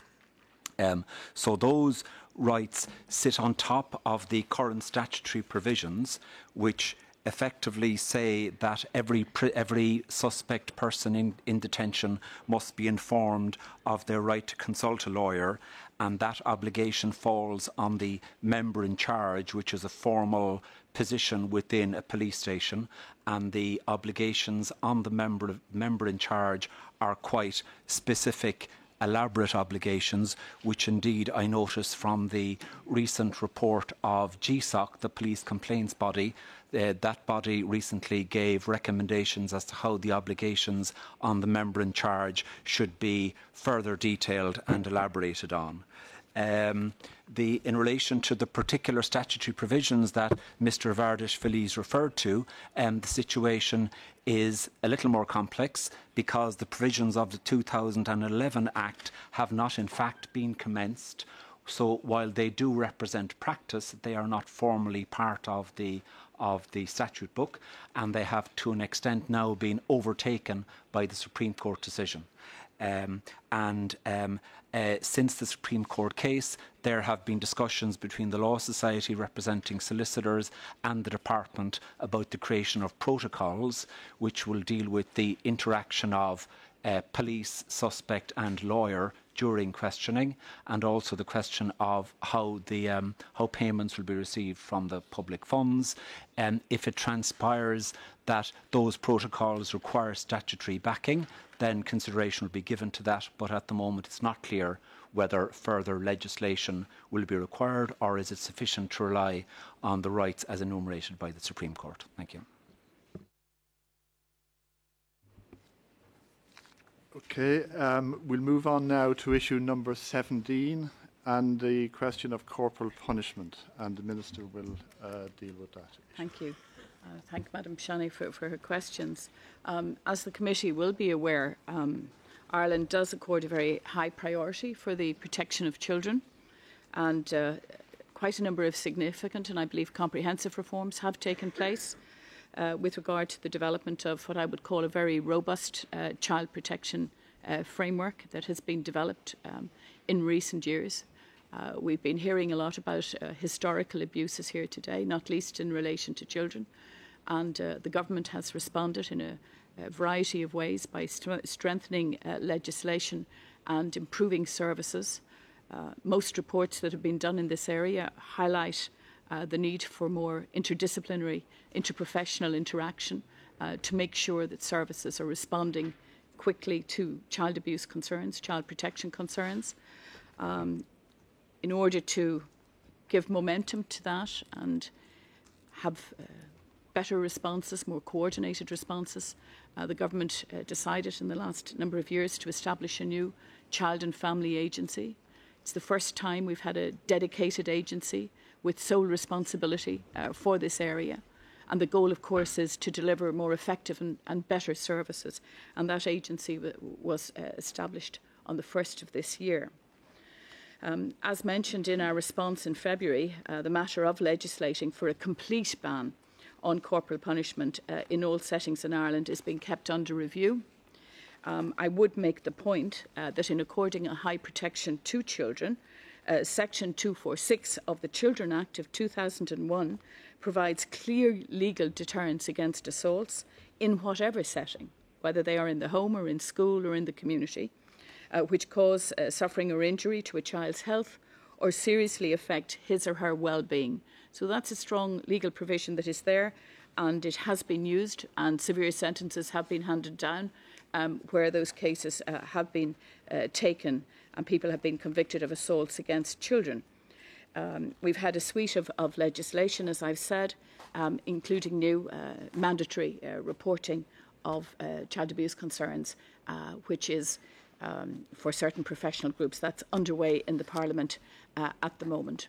I would make the point as well in relation to family support that the government funds and supports quite a wide range of parenting work in the country, parenting supports, which are taken up by many, many parents. There's huge interest in this area in the country, and many families accessing those parenting courses and the advised services of an agency called the Family Resource Agency. And so the matter of legislating for a complete ban on corporal punishment in all settings, as I've already said, is being kept under review. Our fourth periodic report did refer to research. It wasn't research that was carried out by the government, it was paid for by the government. It's a very important longitudinal study being done by the Economic and Social Research Institute on children, which gives us data on children 3, 5, 9 and older, and has been invaluable in terms of helping us develop policy for children because of the high quality of the data that it is giving us. I do want to assure Madam Shani, and I have double-checked this, that fathers were interviewed as well as mothers in much of the work being done by the ESRI. This particular one quotes mothers' attitudes, but it is very comprehensive, highly regarded internationally, the work that's being done, and gives us very, as I say, important basic information about children in Ireland and indicators of their well-being. And what that research is telling us is that where fathers were interviewed as well, for example, in the 3-year-old cohort, and they were asked about discipline, it was shown that from a list of 8 disciplinary techniques, the one least used was smacking. Less than 1% reported using smacking regularly. So quite clearly, there's been very dramatic change in recent decades in Ireland in relation to how parents discipline children. Next one. The next issue was the question of rendition, and Colin Rafter from the Department of Foreign Affairs and Trade will deal with that issue. Thank you very much, Mr. Chairman. The Irish Government has stated categorically on many occasions that the use of Irish airspace and airports for extraordinary rendition operations has not and will not be permitted under any circumstances. The current programme for government states clearly that the government will, and I quote, enforce the prohibition of the use of Irish airports and related facilities for purposes not in line with the dictates of international law." End of quote. Ireland does not tolerate and will not tolerate the use of our airspace or airports for any illegal purpose, including torture, rendition or the unauthorised detention of any individual. In relation to the particular point made by the member of the committee, I would say that there is no evidence of Irish complicity. I would use the term alleged Irish complicity rather than Irish complicity.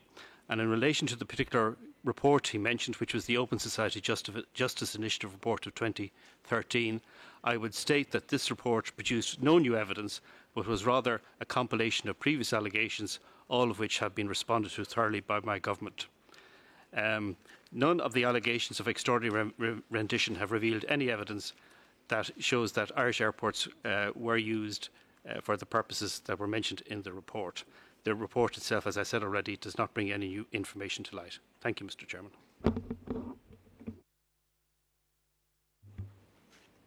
There were a series of questions around the issue of mental health, which will now be addressed by Ms. Mary Jackson of the Department of Health.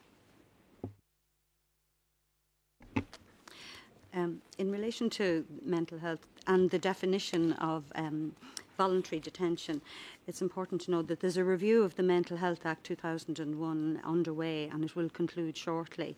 And this definition will certainly be one of the main issues to be addressed in it. The review is likely to recommend also a change in the law in Ireland with regard to the administration of ECT, so that where a person is capable of giving consent but unwilling to do so, ECT cannot be administered to that patient. This change has been a political commitment for some time, and it is likely that the review will also propose further changes to provide greater protection to patients for whom the administration of ECT is being considered.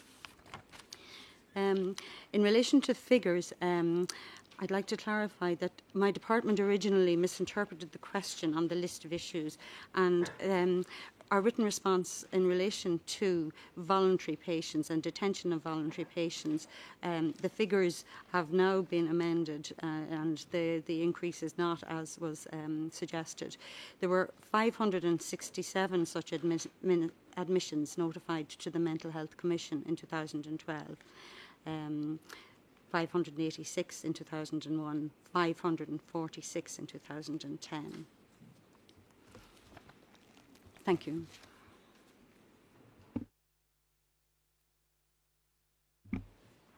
There were issues raised in relation to refugees and asylum seekers on immigration legislation and in relation to the Reception and Integration Agency.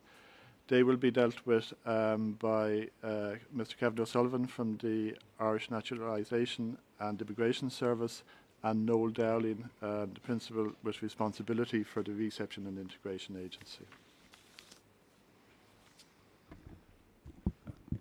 Thanks very much.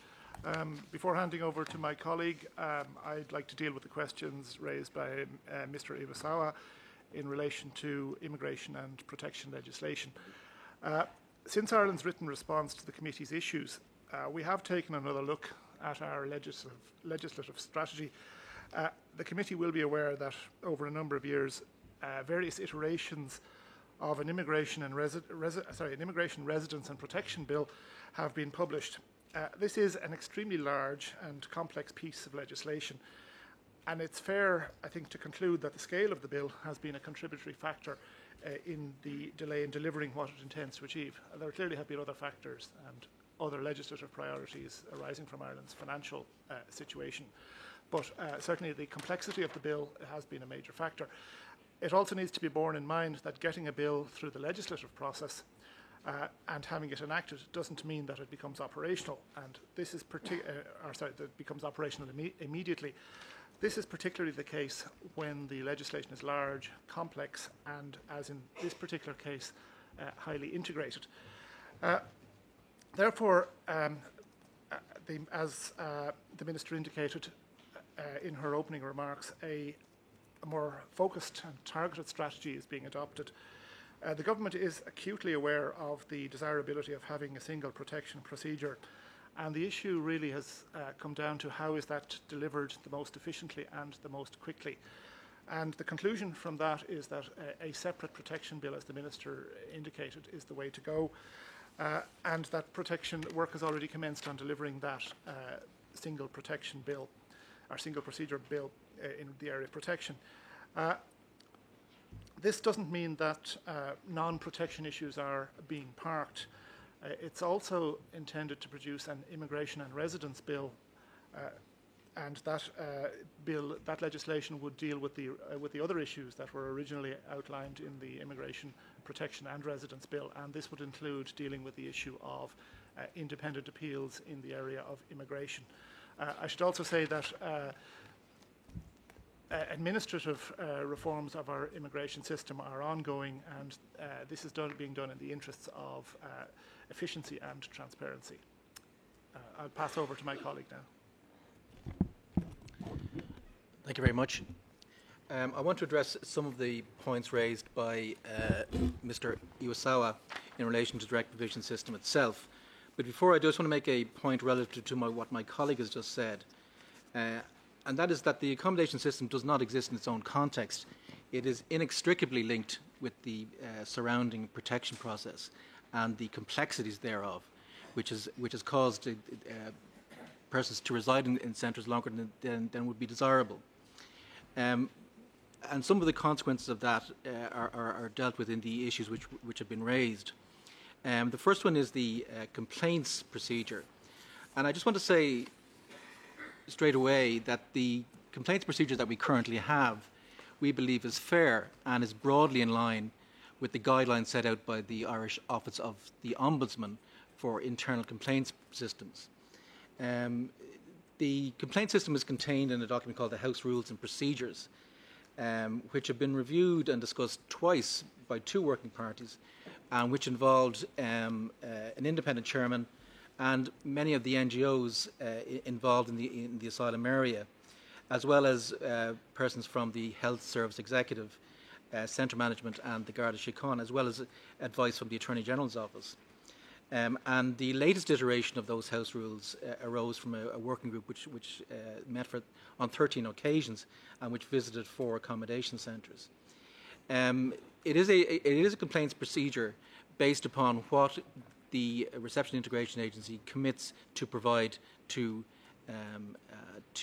residents of asylum centres, the obligations placed on management, the obligations placed on residents, and the possibility of an appeal to the Reception Integration Agency. It is as much in our interest that the entitlements of residents are met as it is for the residents themselves. We, after all, pay private companies to provide a service, and we expect it to be delivered. In relation to the specific question of the Ombudsman, which was raised, the fact of the matter is that the legislation dealing with both the Ombudsman and the Ombudsman for Children prohibit both bodies from dealing with matters taken by a public body where the action was taken in the administration of the law related to inter alia asylum. But the important point to bear in mind is that while the Office of the Ombudsman currently does not have the power to investigate asylum-related matters, the Irish Naturalisation and Immigration Service, INIS as we call it, and the Reception Integration Agency, which deals with the accommodation for asylum seekers, has administrative arrangements in place in which with the Office of the Ombudsman to assist and provide information and to help resolve any matters that are brought to its attention.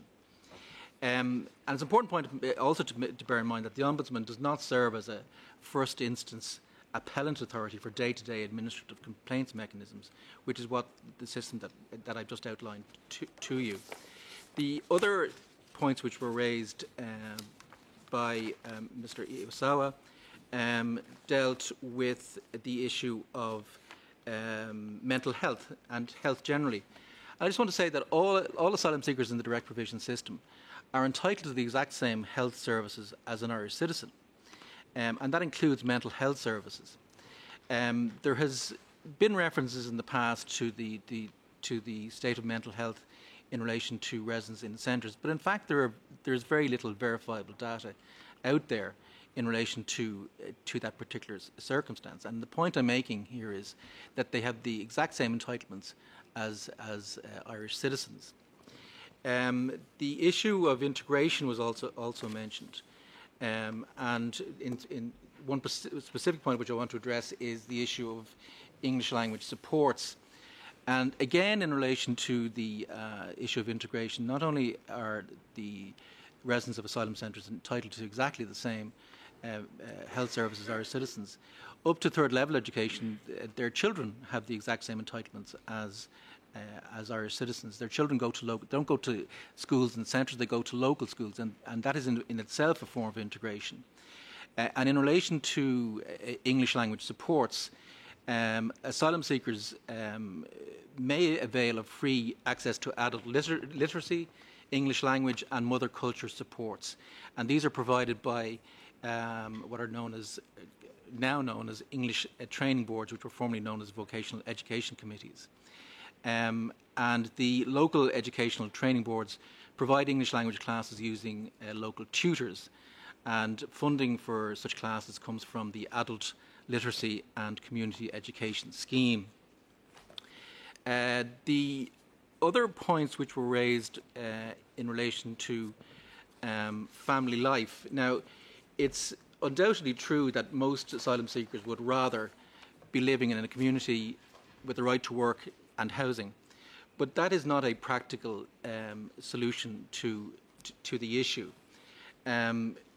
The state ultimately is not seeking to implement a system whereby all the choices and desires of an individual are met. It's simply not financially possible, and the state has other competing demands on its resources.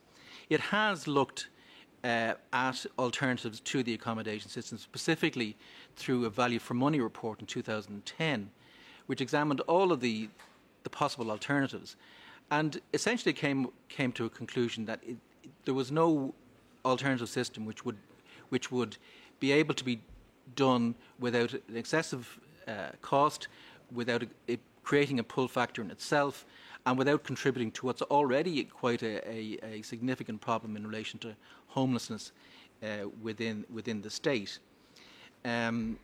Insofar as the facilities provided to families in direct provision, it's important to bear in mind that while applicants may wish for material things in life, they have their basic needs met, which is to say housing, heating, lighting, food, healthcare and education. And in many ways this would be, they would have a financial income in relation to the weekly allowance, which would be a disposable income, which in many ways would match what a low-income family would have after all of those bills would have been met. Just to complete what I'm saying here, is that it has been acknowledged, I think, by Mr. Iwasawa himself, that the direct provision system serves a useful role, and that the issue is essentially the length of time that people are in that system. The length of time that people spend in the system is certainly not an administrative aim, but as I mentioned that right at the start of this, it's inextricably linked to the surrounding determination process.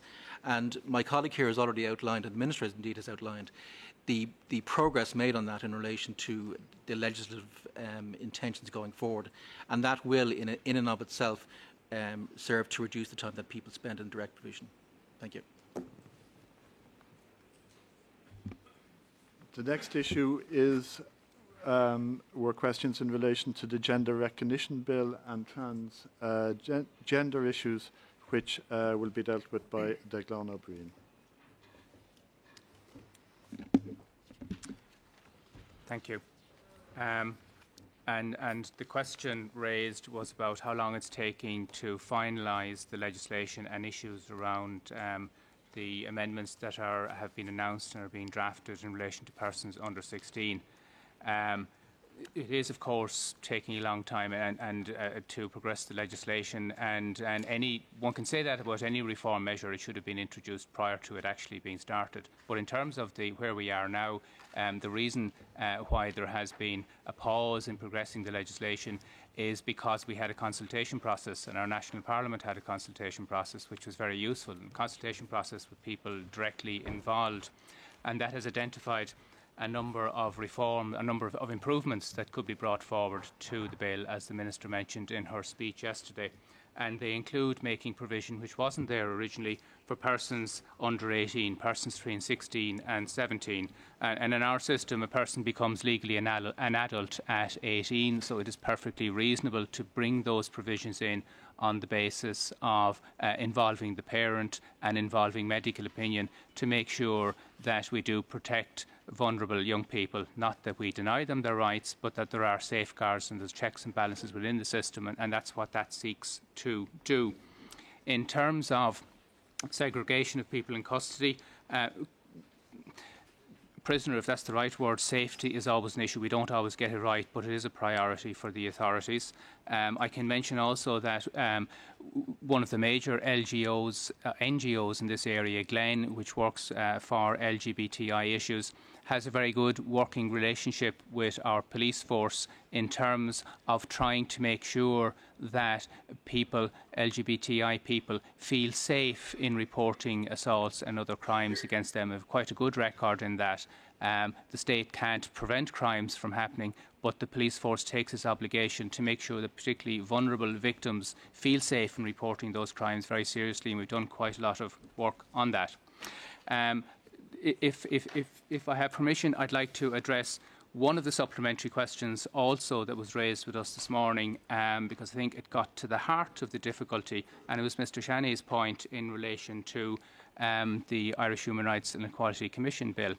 And he captured the problem and the issue very well in talking about what he saw as what he wants to see, which is incorporation of the Covenant by other means. I think that gets at the heart of why we have a difficulty.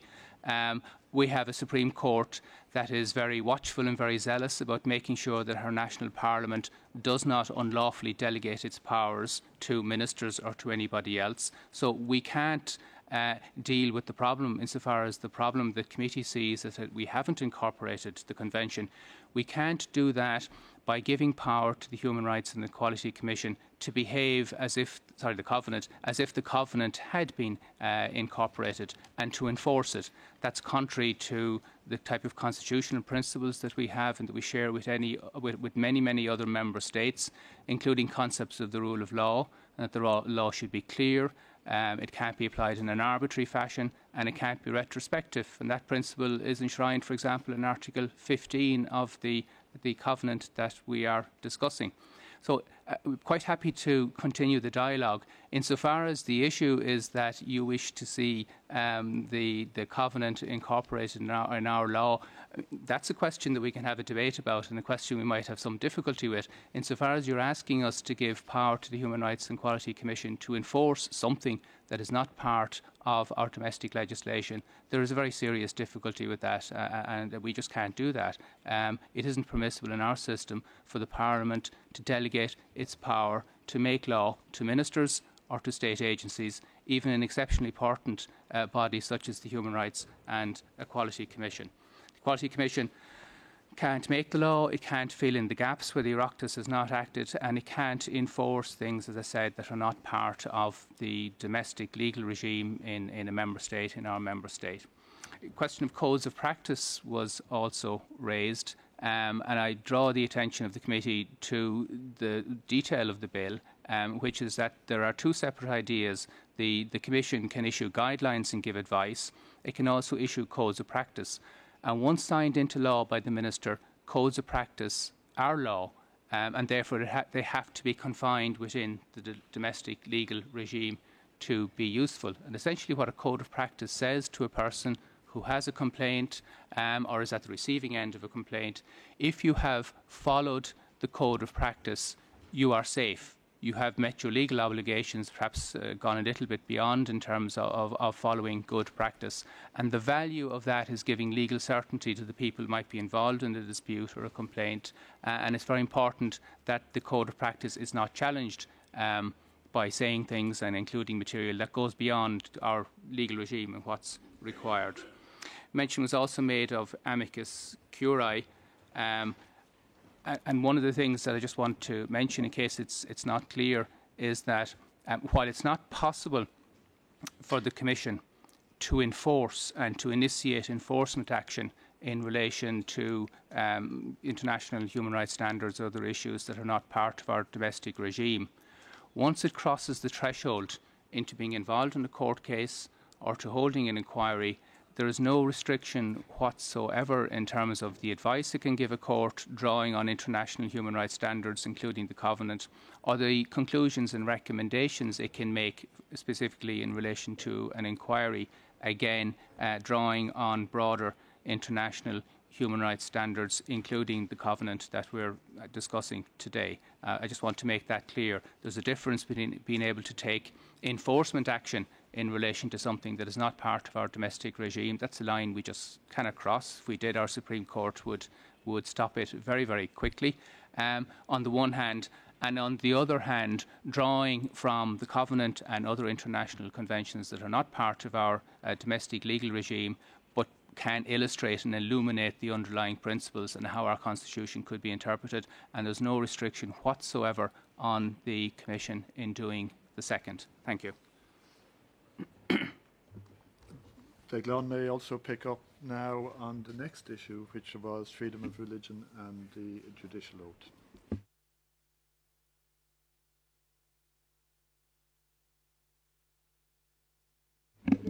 And this time I will be very brief because I'm afraid I don't have much to add to what's in our written material. A constitutional referendum, a question put to the people would be required to amend this particular provision in our Constitution, and that's something that has to be prepared for extremely carefully. Government is naturally concerned to prepare the ground and to make sure the people fully understand the issue, and that there is a real prospect of an amendment being passed. The government has approved consideration of an amendment to the Constitution to allow for an alternative secular judicial declaration upon appointment of a person to the judiciary. Further consideration of the issue and the precise wording will be required, and I'm afraid I can't give a timescale in terms of when that will be completed. The next series of questions related to issue 26 and education, including access to non- and minority faith education. And Leila de Kogan-Shin of the Department of Justice and Equality will respond to those. Thank you. As outlined in our written response, Section 6A of the Education Act 1998 states that one of its aims is to give practical effect to the constitutional rights of all children as they relate to education. In this context, government policy is and has been to provide a sufficiently diverse system catering for pupils of all religions and none. To update the members of the Committee on progress made in relation to the 20 new primary schools that will be established by 2017 that were mentioned in our written response to the list of issues. In 2013, last year, 7 new primary schools were established, all of which are multi-denominational. A further 4 new schools are due to open in 2014, all of which will be multi-denominational. The report of the advisory group of the Forum on Patronage and Pluralism in the Primary Sector recommended that in areas of stable population, where there is evidence of demand for different types of patronage, this demand could be met by divesting patronage of existing schools. Surveys of parental preferences in 43 such areas were undertaken, and sufficient parental demand for a wider choice of school patron emerged in 28 of the 43 areas. Following discussions with the existing Catholic patrons on the potential for permanent accommodation options and discussions with Educate Together on their priorities for initial start-up areas, 3 new multi-denominational schools will open in September 2014. The engagement with patrons so far has been positive, and it's expected that further progress can be achieved for new schools in 2015 and onwards. With regard to Mr. Shani's comments about non-denominational education, as noted in the Forum report, there is no obstacle to the establishment of secular or non-denominational schools if sought by a sufficiently large number of parents, if the requirements for patronage are fulfilled. It's also important to note that under Article 44 of the Irish Constitution, parents have the right to withdraw their child from religious instruction in schools. Furthermore, under Section 30 of the Education Act, no student can be required to attend religious instruction in any subject, any instruction in any subject which is contrary to the conscience of the parent of the student, or if the student is 18 years or more, which is contrary to the conscience of the student themselves. If a parent decides to withdraw their child from religious instruction, then the school will put arrangements in place to facilitate this. The arrangements that can be put in place differ from school to school. A child may be given alternative work to complete while remaining in the classroom, or may be accommodated in another class. The parents may also decide to absent the child altogether from school for the duration of the religious lesson. With regard to admissions, an Education Admission to Schools Bill 2014 is currently being drafted. I believe we mentioned the general scheme of the bill in our written response. The aim of the bill is to improve the admissions process and to ensure that the way schools decide on applications is structured, fair and transparent. And it also proposes a mechanism for ensuring that every single child receives a school place. Thank you. The Minister will now deal with the question which was raised in relation to issue 27, blasphemy, and on the also the follow-up to the issues raised in relation to abortion as part of the follow-up.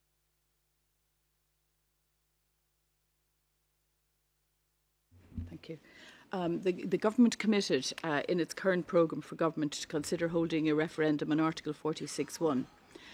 In November 2013, the Constitutional Convention, I was a member of that, completed its review recommending that the constitutional offence of blasphemy be removed.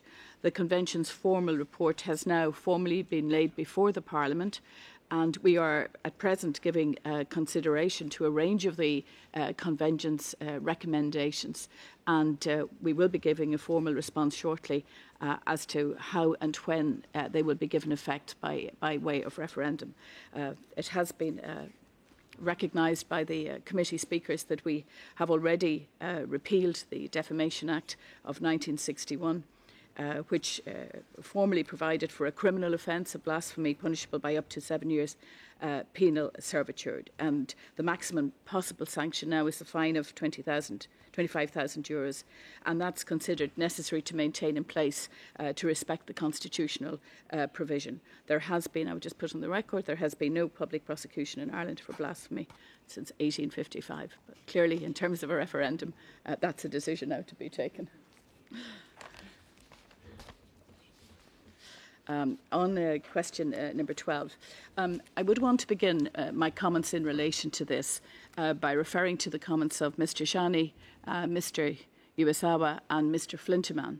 And I want to make it absolutely clear that the Government of Ireland recognises entirely the points raised by the members of the committee in relation to Article 25, that the majority will does not and cannot derogate from human rights obligations. And I hope that's a very clear statement of our position. A number of questions were asked by all speakers in relation to this issue.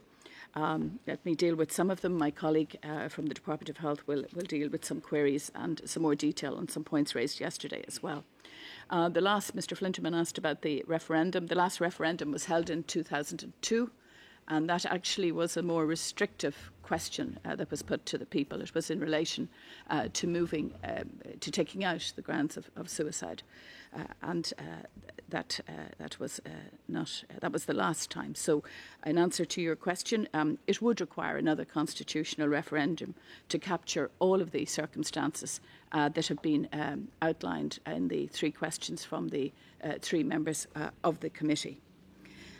I would make the point that in our discussion yesterday, we were obviously outlining the historical and contextual context in which this debate has taken place and the various referendum and public discussions that have been central to it, which have been quite divisive over the years.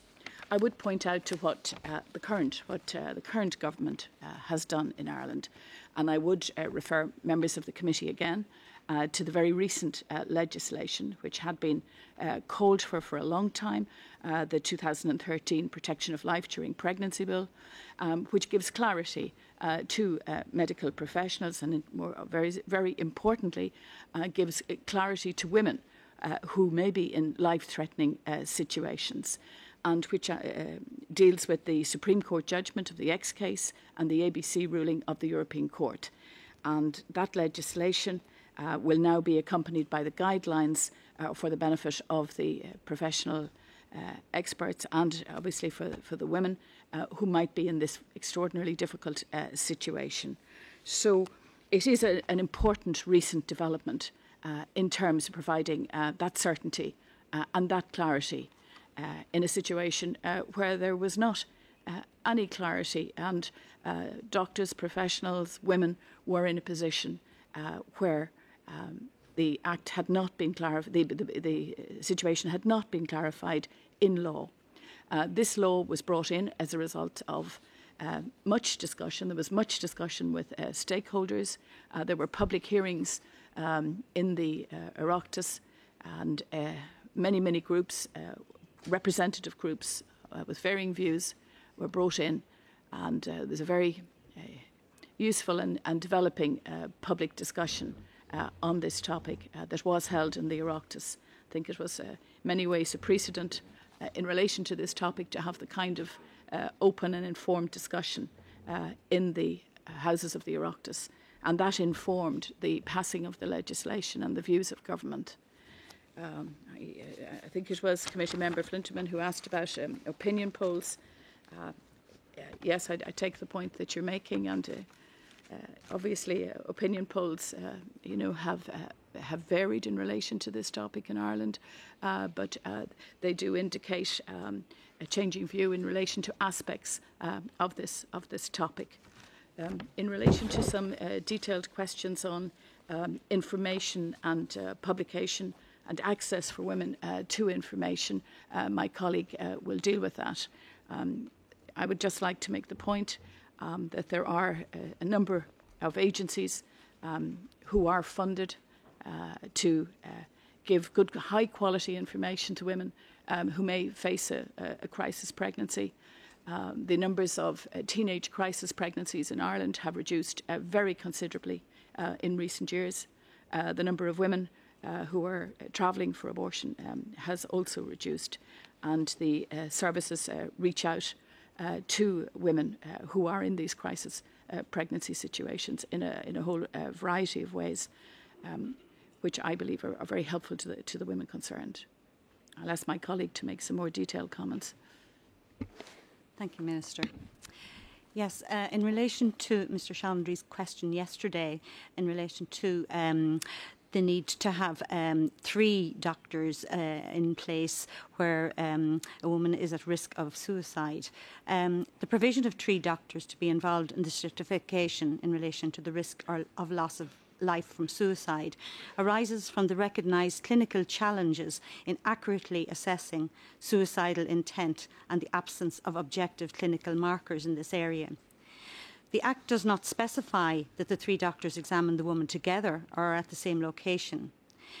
But with the 3 assessments, it's expected that a decision would be reached following a multidisciplinary discussion in accordance with best medical practice in this area.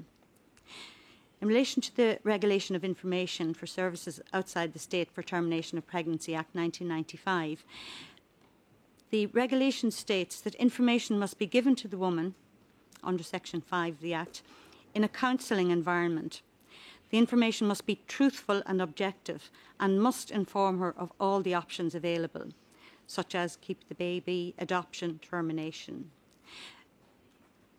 In relation to information, as the Minister referred, there are a number of agencies supported by the state, but the HSE's, the Health Service Executives Crisis Pregnancy Programme, promotes information on its website and through societal media.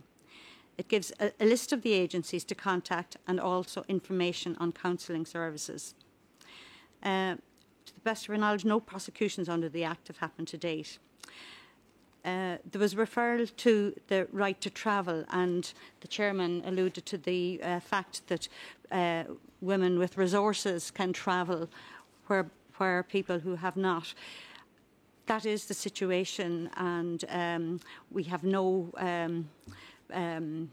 what would you say, no solution to that at present, that women who have resources can travel. We haven't been challenged to make a change to legislation, but that is the situation. Thank you.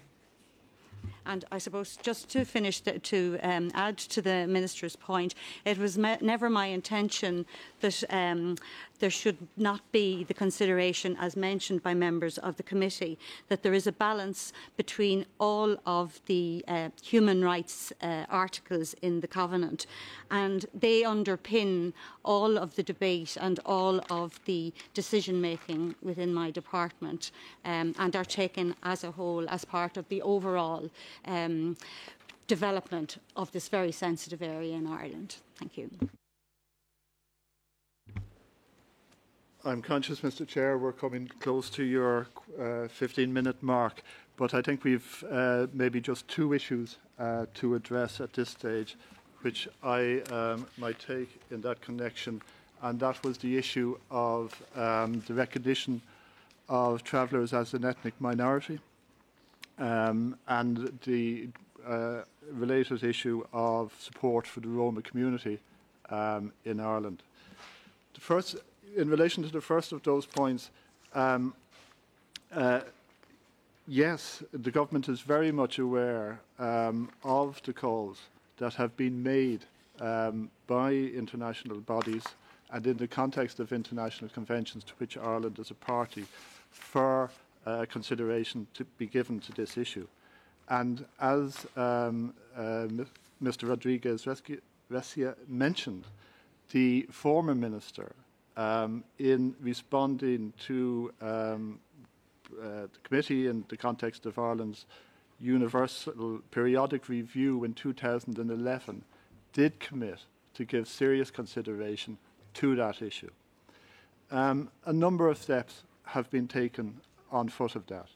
There was a conference organised with support of the Department of Justice and Equality in 2012 on that issue, and it allowed an opportunity for all aspects of that issue to be discussed.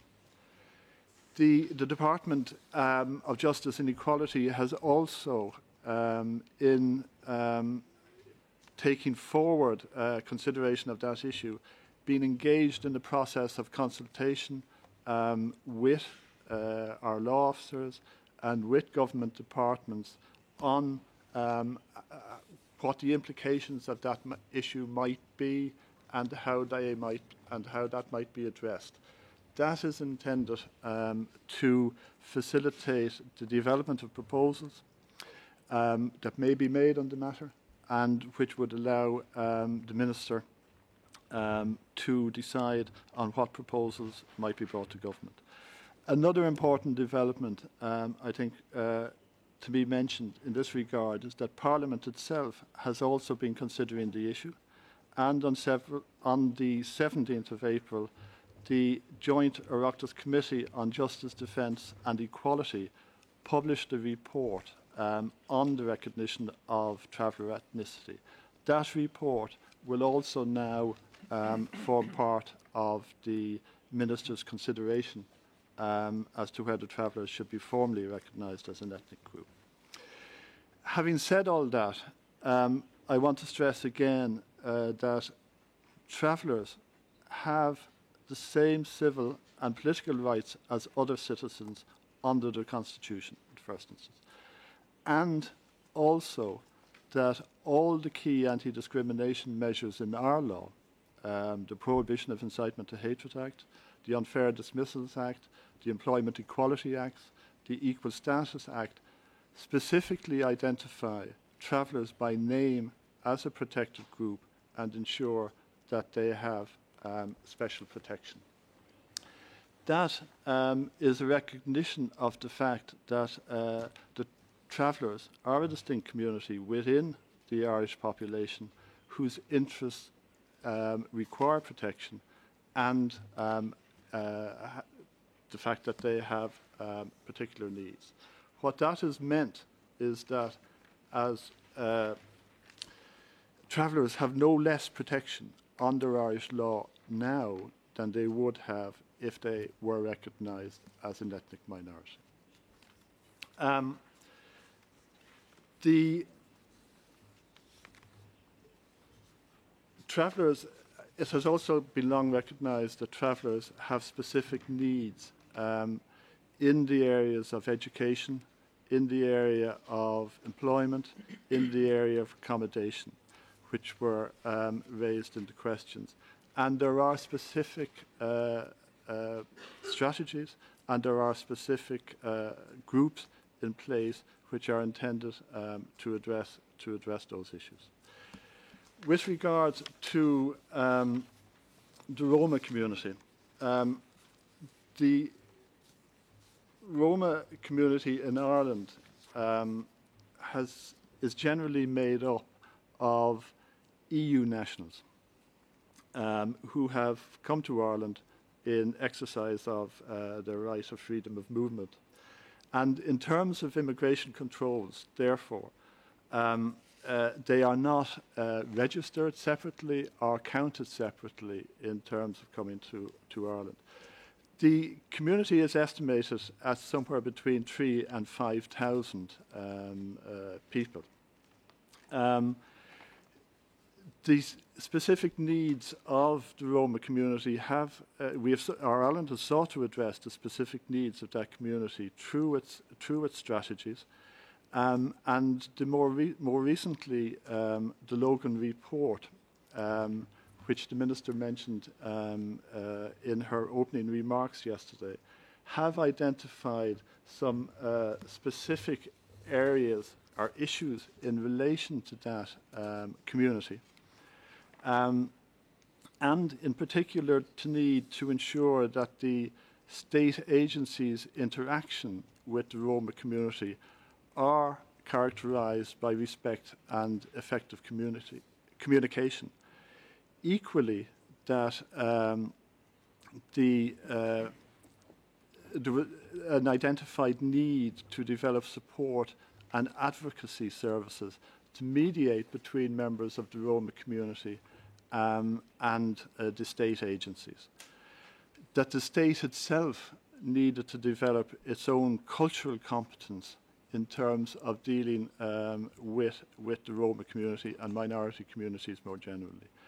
And in the context of the decisions on the implementation of the recommendations in the Logan report, the government has committed itself to following up on those recommendations, and a specific implementation group is being established for that purpose.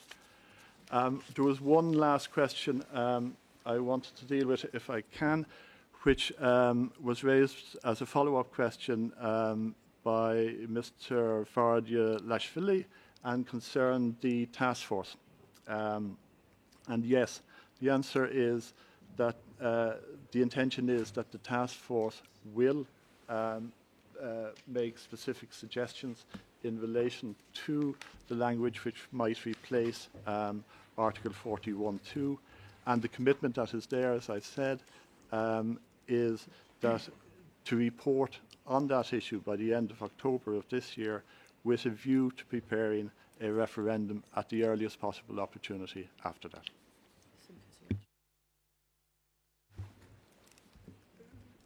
Chair, if you would agree, we might just follow up very briefly in relation to symphysiotomy, and the Minister might make a...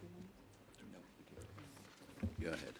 It's important. Yes, thank you, Chair. The question was whether or not the women had consent in relation to the symphysiotomies that were carried out. Based on the evidence that is available to the Department of Health, it would appear that in a number of cases, the procedures were carried out without a woman's knowledge or consent.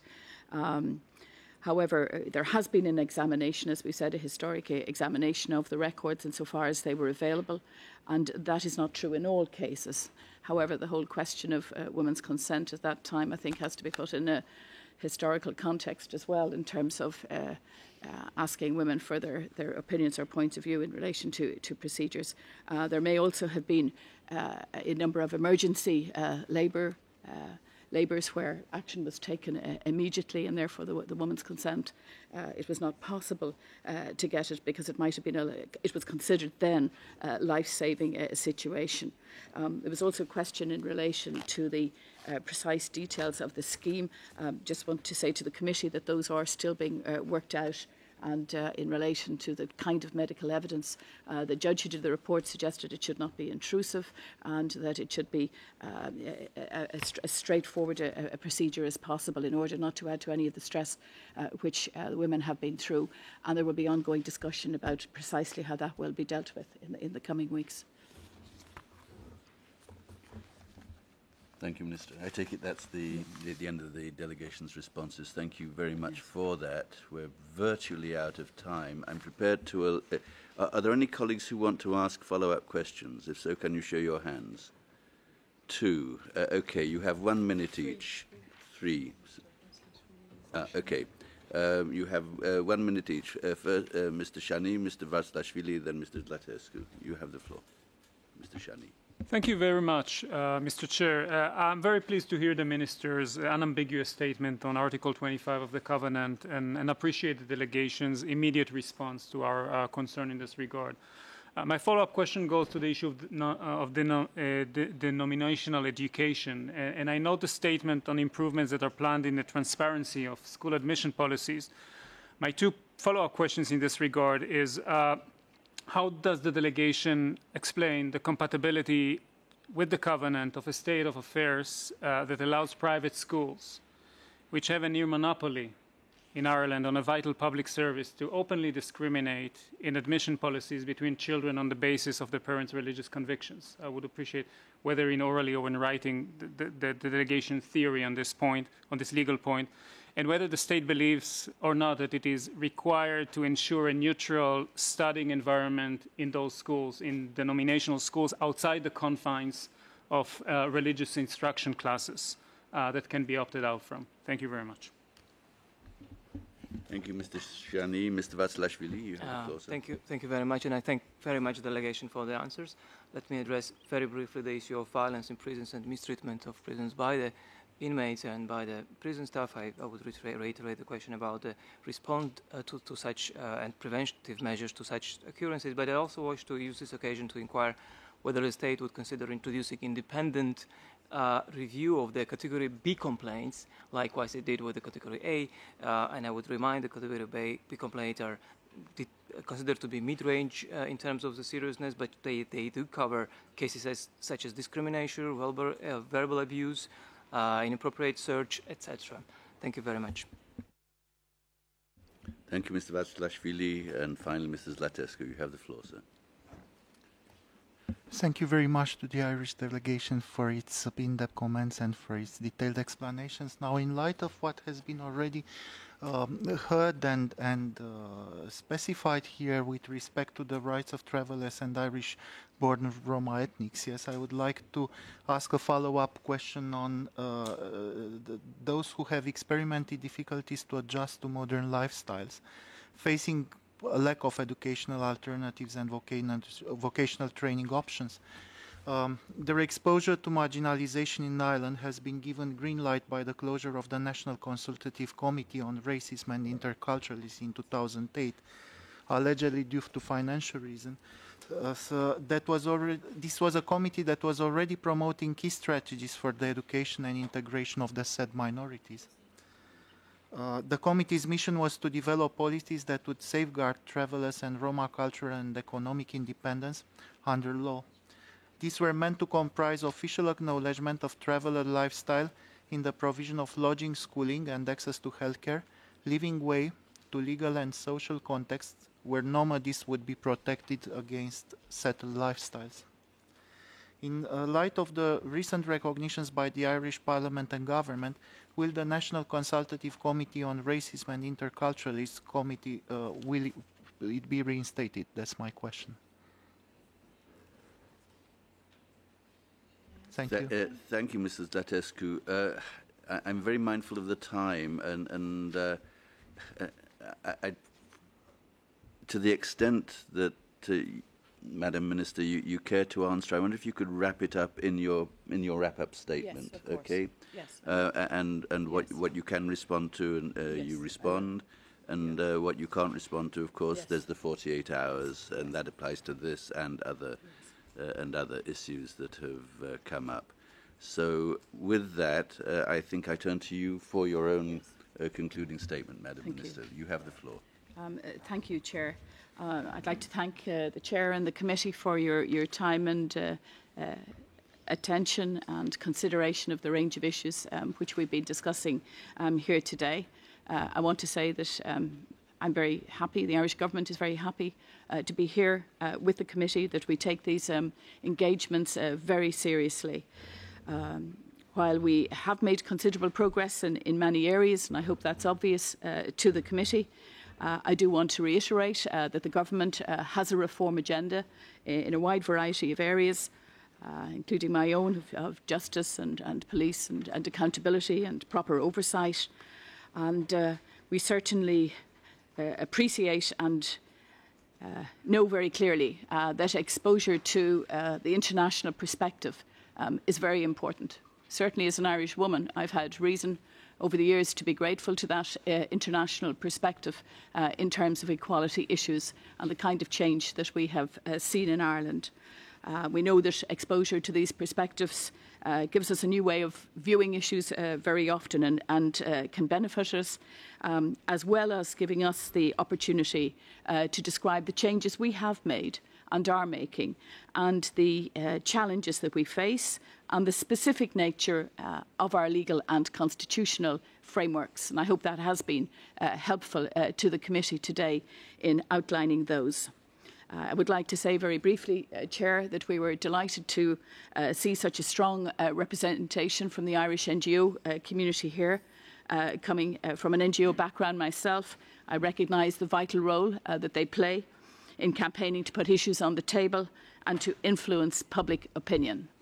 I think there's also very interesting international discussions going on in relation to the importance of that civic space where NGO and citizens find their voices and express their views. I think a partnership approach going forward is clearly the one that we would strive towards.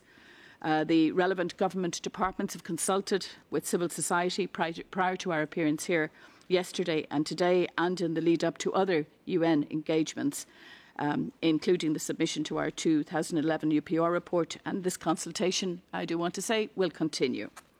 One novel feature of our engagement here over the past 2 days is that in addition to the strong representation from civil society, the committee had the benefit of a submission from our upper house of Parliament.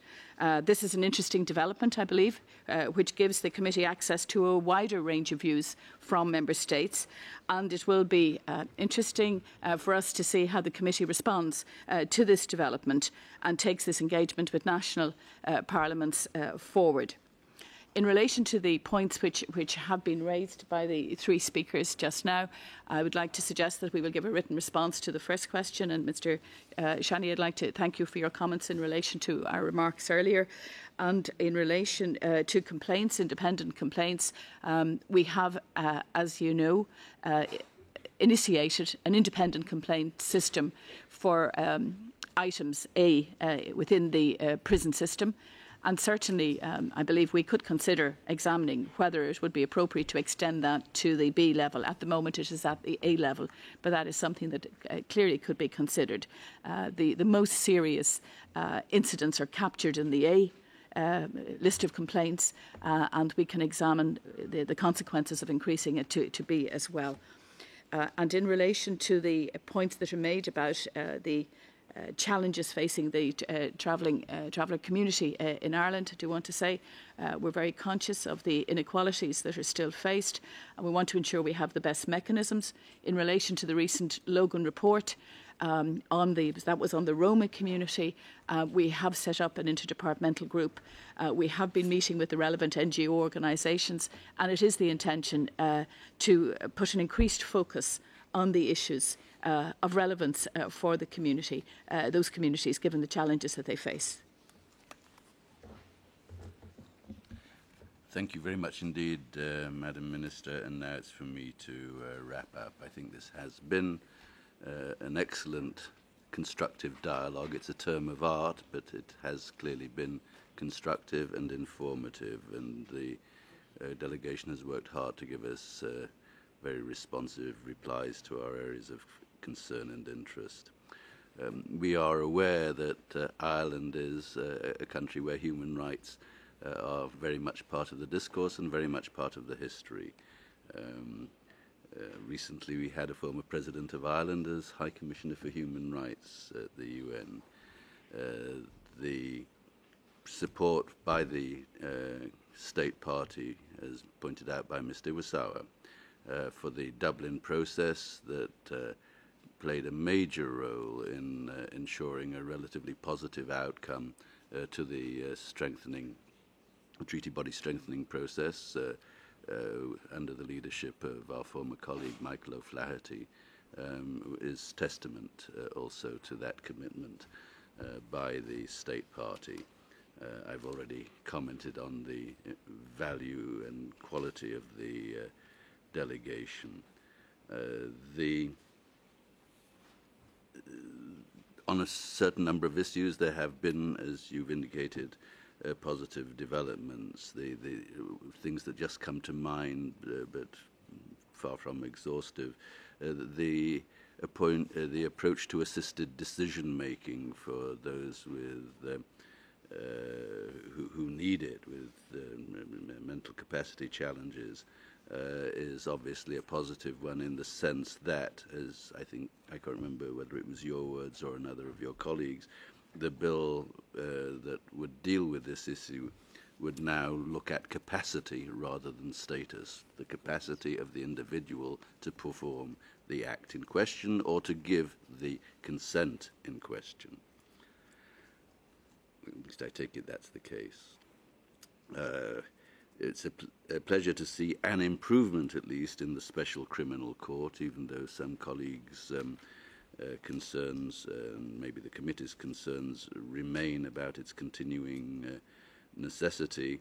But it was good to see that one of the first cases I ever dealt with in this committee in April 2001, Kavanagh against Ireland, has now at last been taken on board, in the sense that there's been an attempt to redress the inequality of arms, whereby the prosecution determined what court an individual was tried in without possibility of challenge. Clearly good progress is at last being made on improving the prison stock. In another capacity, I've visited various places where the colonial power, whose nationality I possess, left certain penal traditions that could only be classified as inhuman, and have been told that this was the legacy they were faced with. And I've tended not to be terribly impressed by that after 40 or 50 years of independence. I guess I'm even less impressed by it after nearly a century of independence. But it's good to see that something is moving forward in a serious way in that way. Then there remain many of the social issues that have been raised by colleagues. The Magdalene laundries, the mother and baby homes, the child abuse, the symphysiotomy.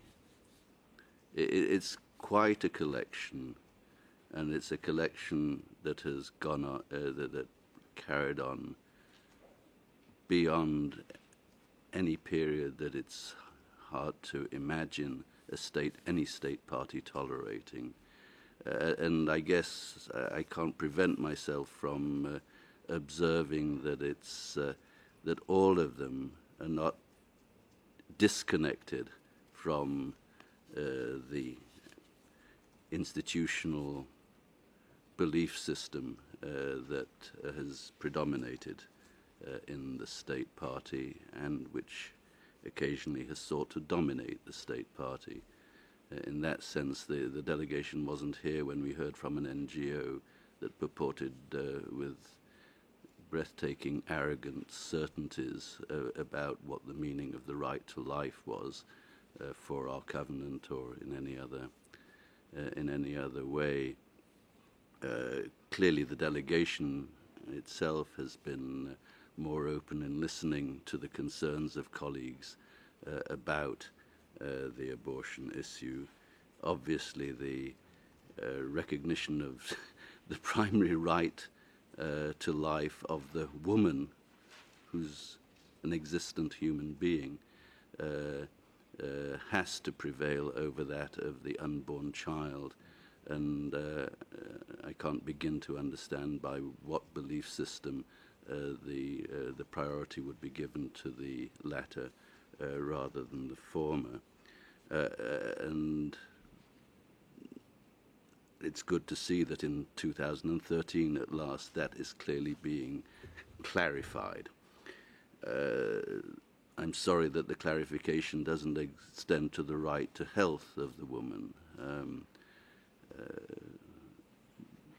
Life without quality of life is not something many of us have to choose between, and to suggest that regardless of the health consequences of a pregnancy, a person may be doomed to continue it at the risk of criminal penalties is difficult to understand, even more so arguably for rape, where the person doesn't even bear any responsibility and is by the law clearly treated as a vessel and nothing more.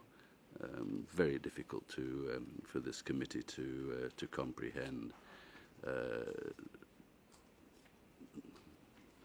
I do hope that the time will come before too long, preferably before the next review of the state's next periodic report, that the sort of consultation that would take place reflecting modern views in Ireland will result in the kind of constitutional change necessary to bring the state's practices into line with the Covenant. It's not just a question of Article 6, of course, as Mr. Flinterman has pointed out. It's also a question of Article 7, both, and not just for the abortion one. I'm going to conclude by reading Article 7 of our Covenant. No one shall be subjected to torture or to cruel, inhuman, or degrading treatment or punishment. In particular, no one shall be subjected without his free consent to medical or scientific experimentation. The symphysiotomy case, I'm sorry, I'm still not used to the idea, much less the word, clearly falls within that category. And my final thought is this about all of those. The state's response has been one of seeking to find material responses to the needs of the victims. And I don't want to pour cold water on that. However, there remains the problem of accountability, the accountability for assault and worse in all of these. The interpreters are going to make sure that I'm not subjecting you to much more of this, that they have a way of doing it. I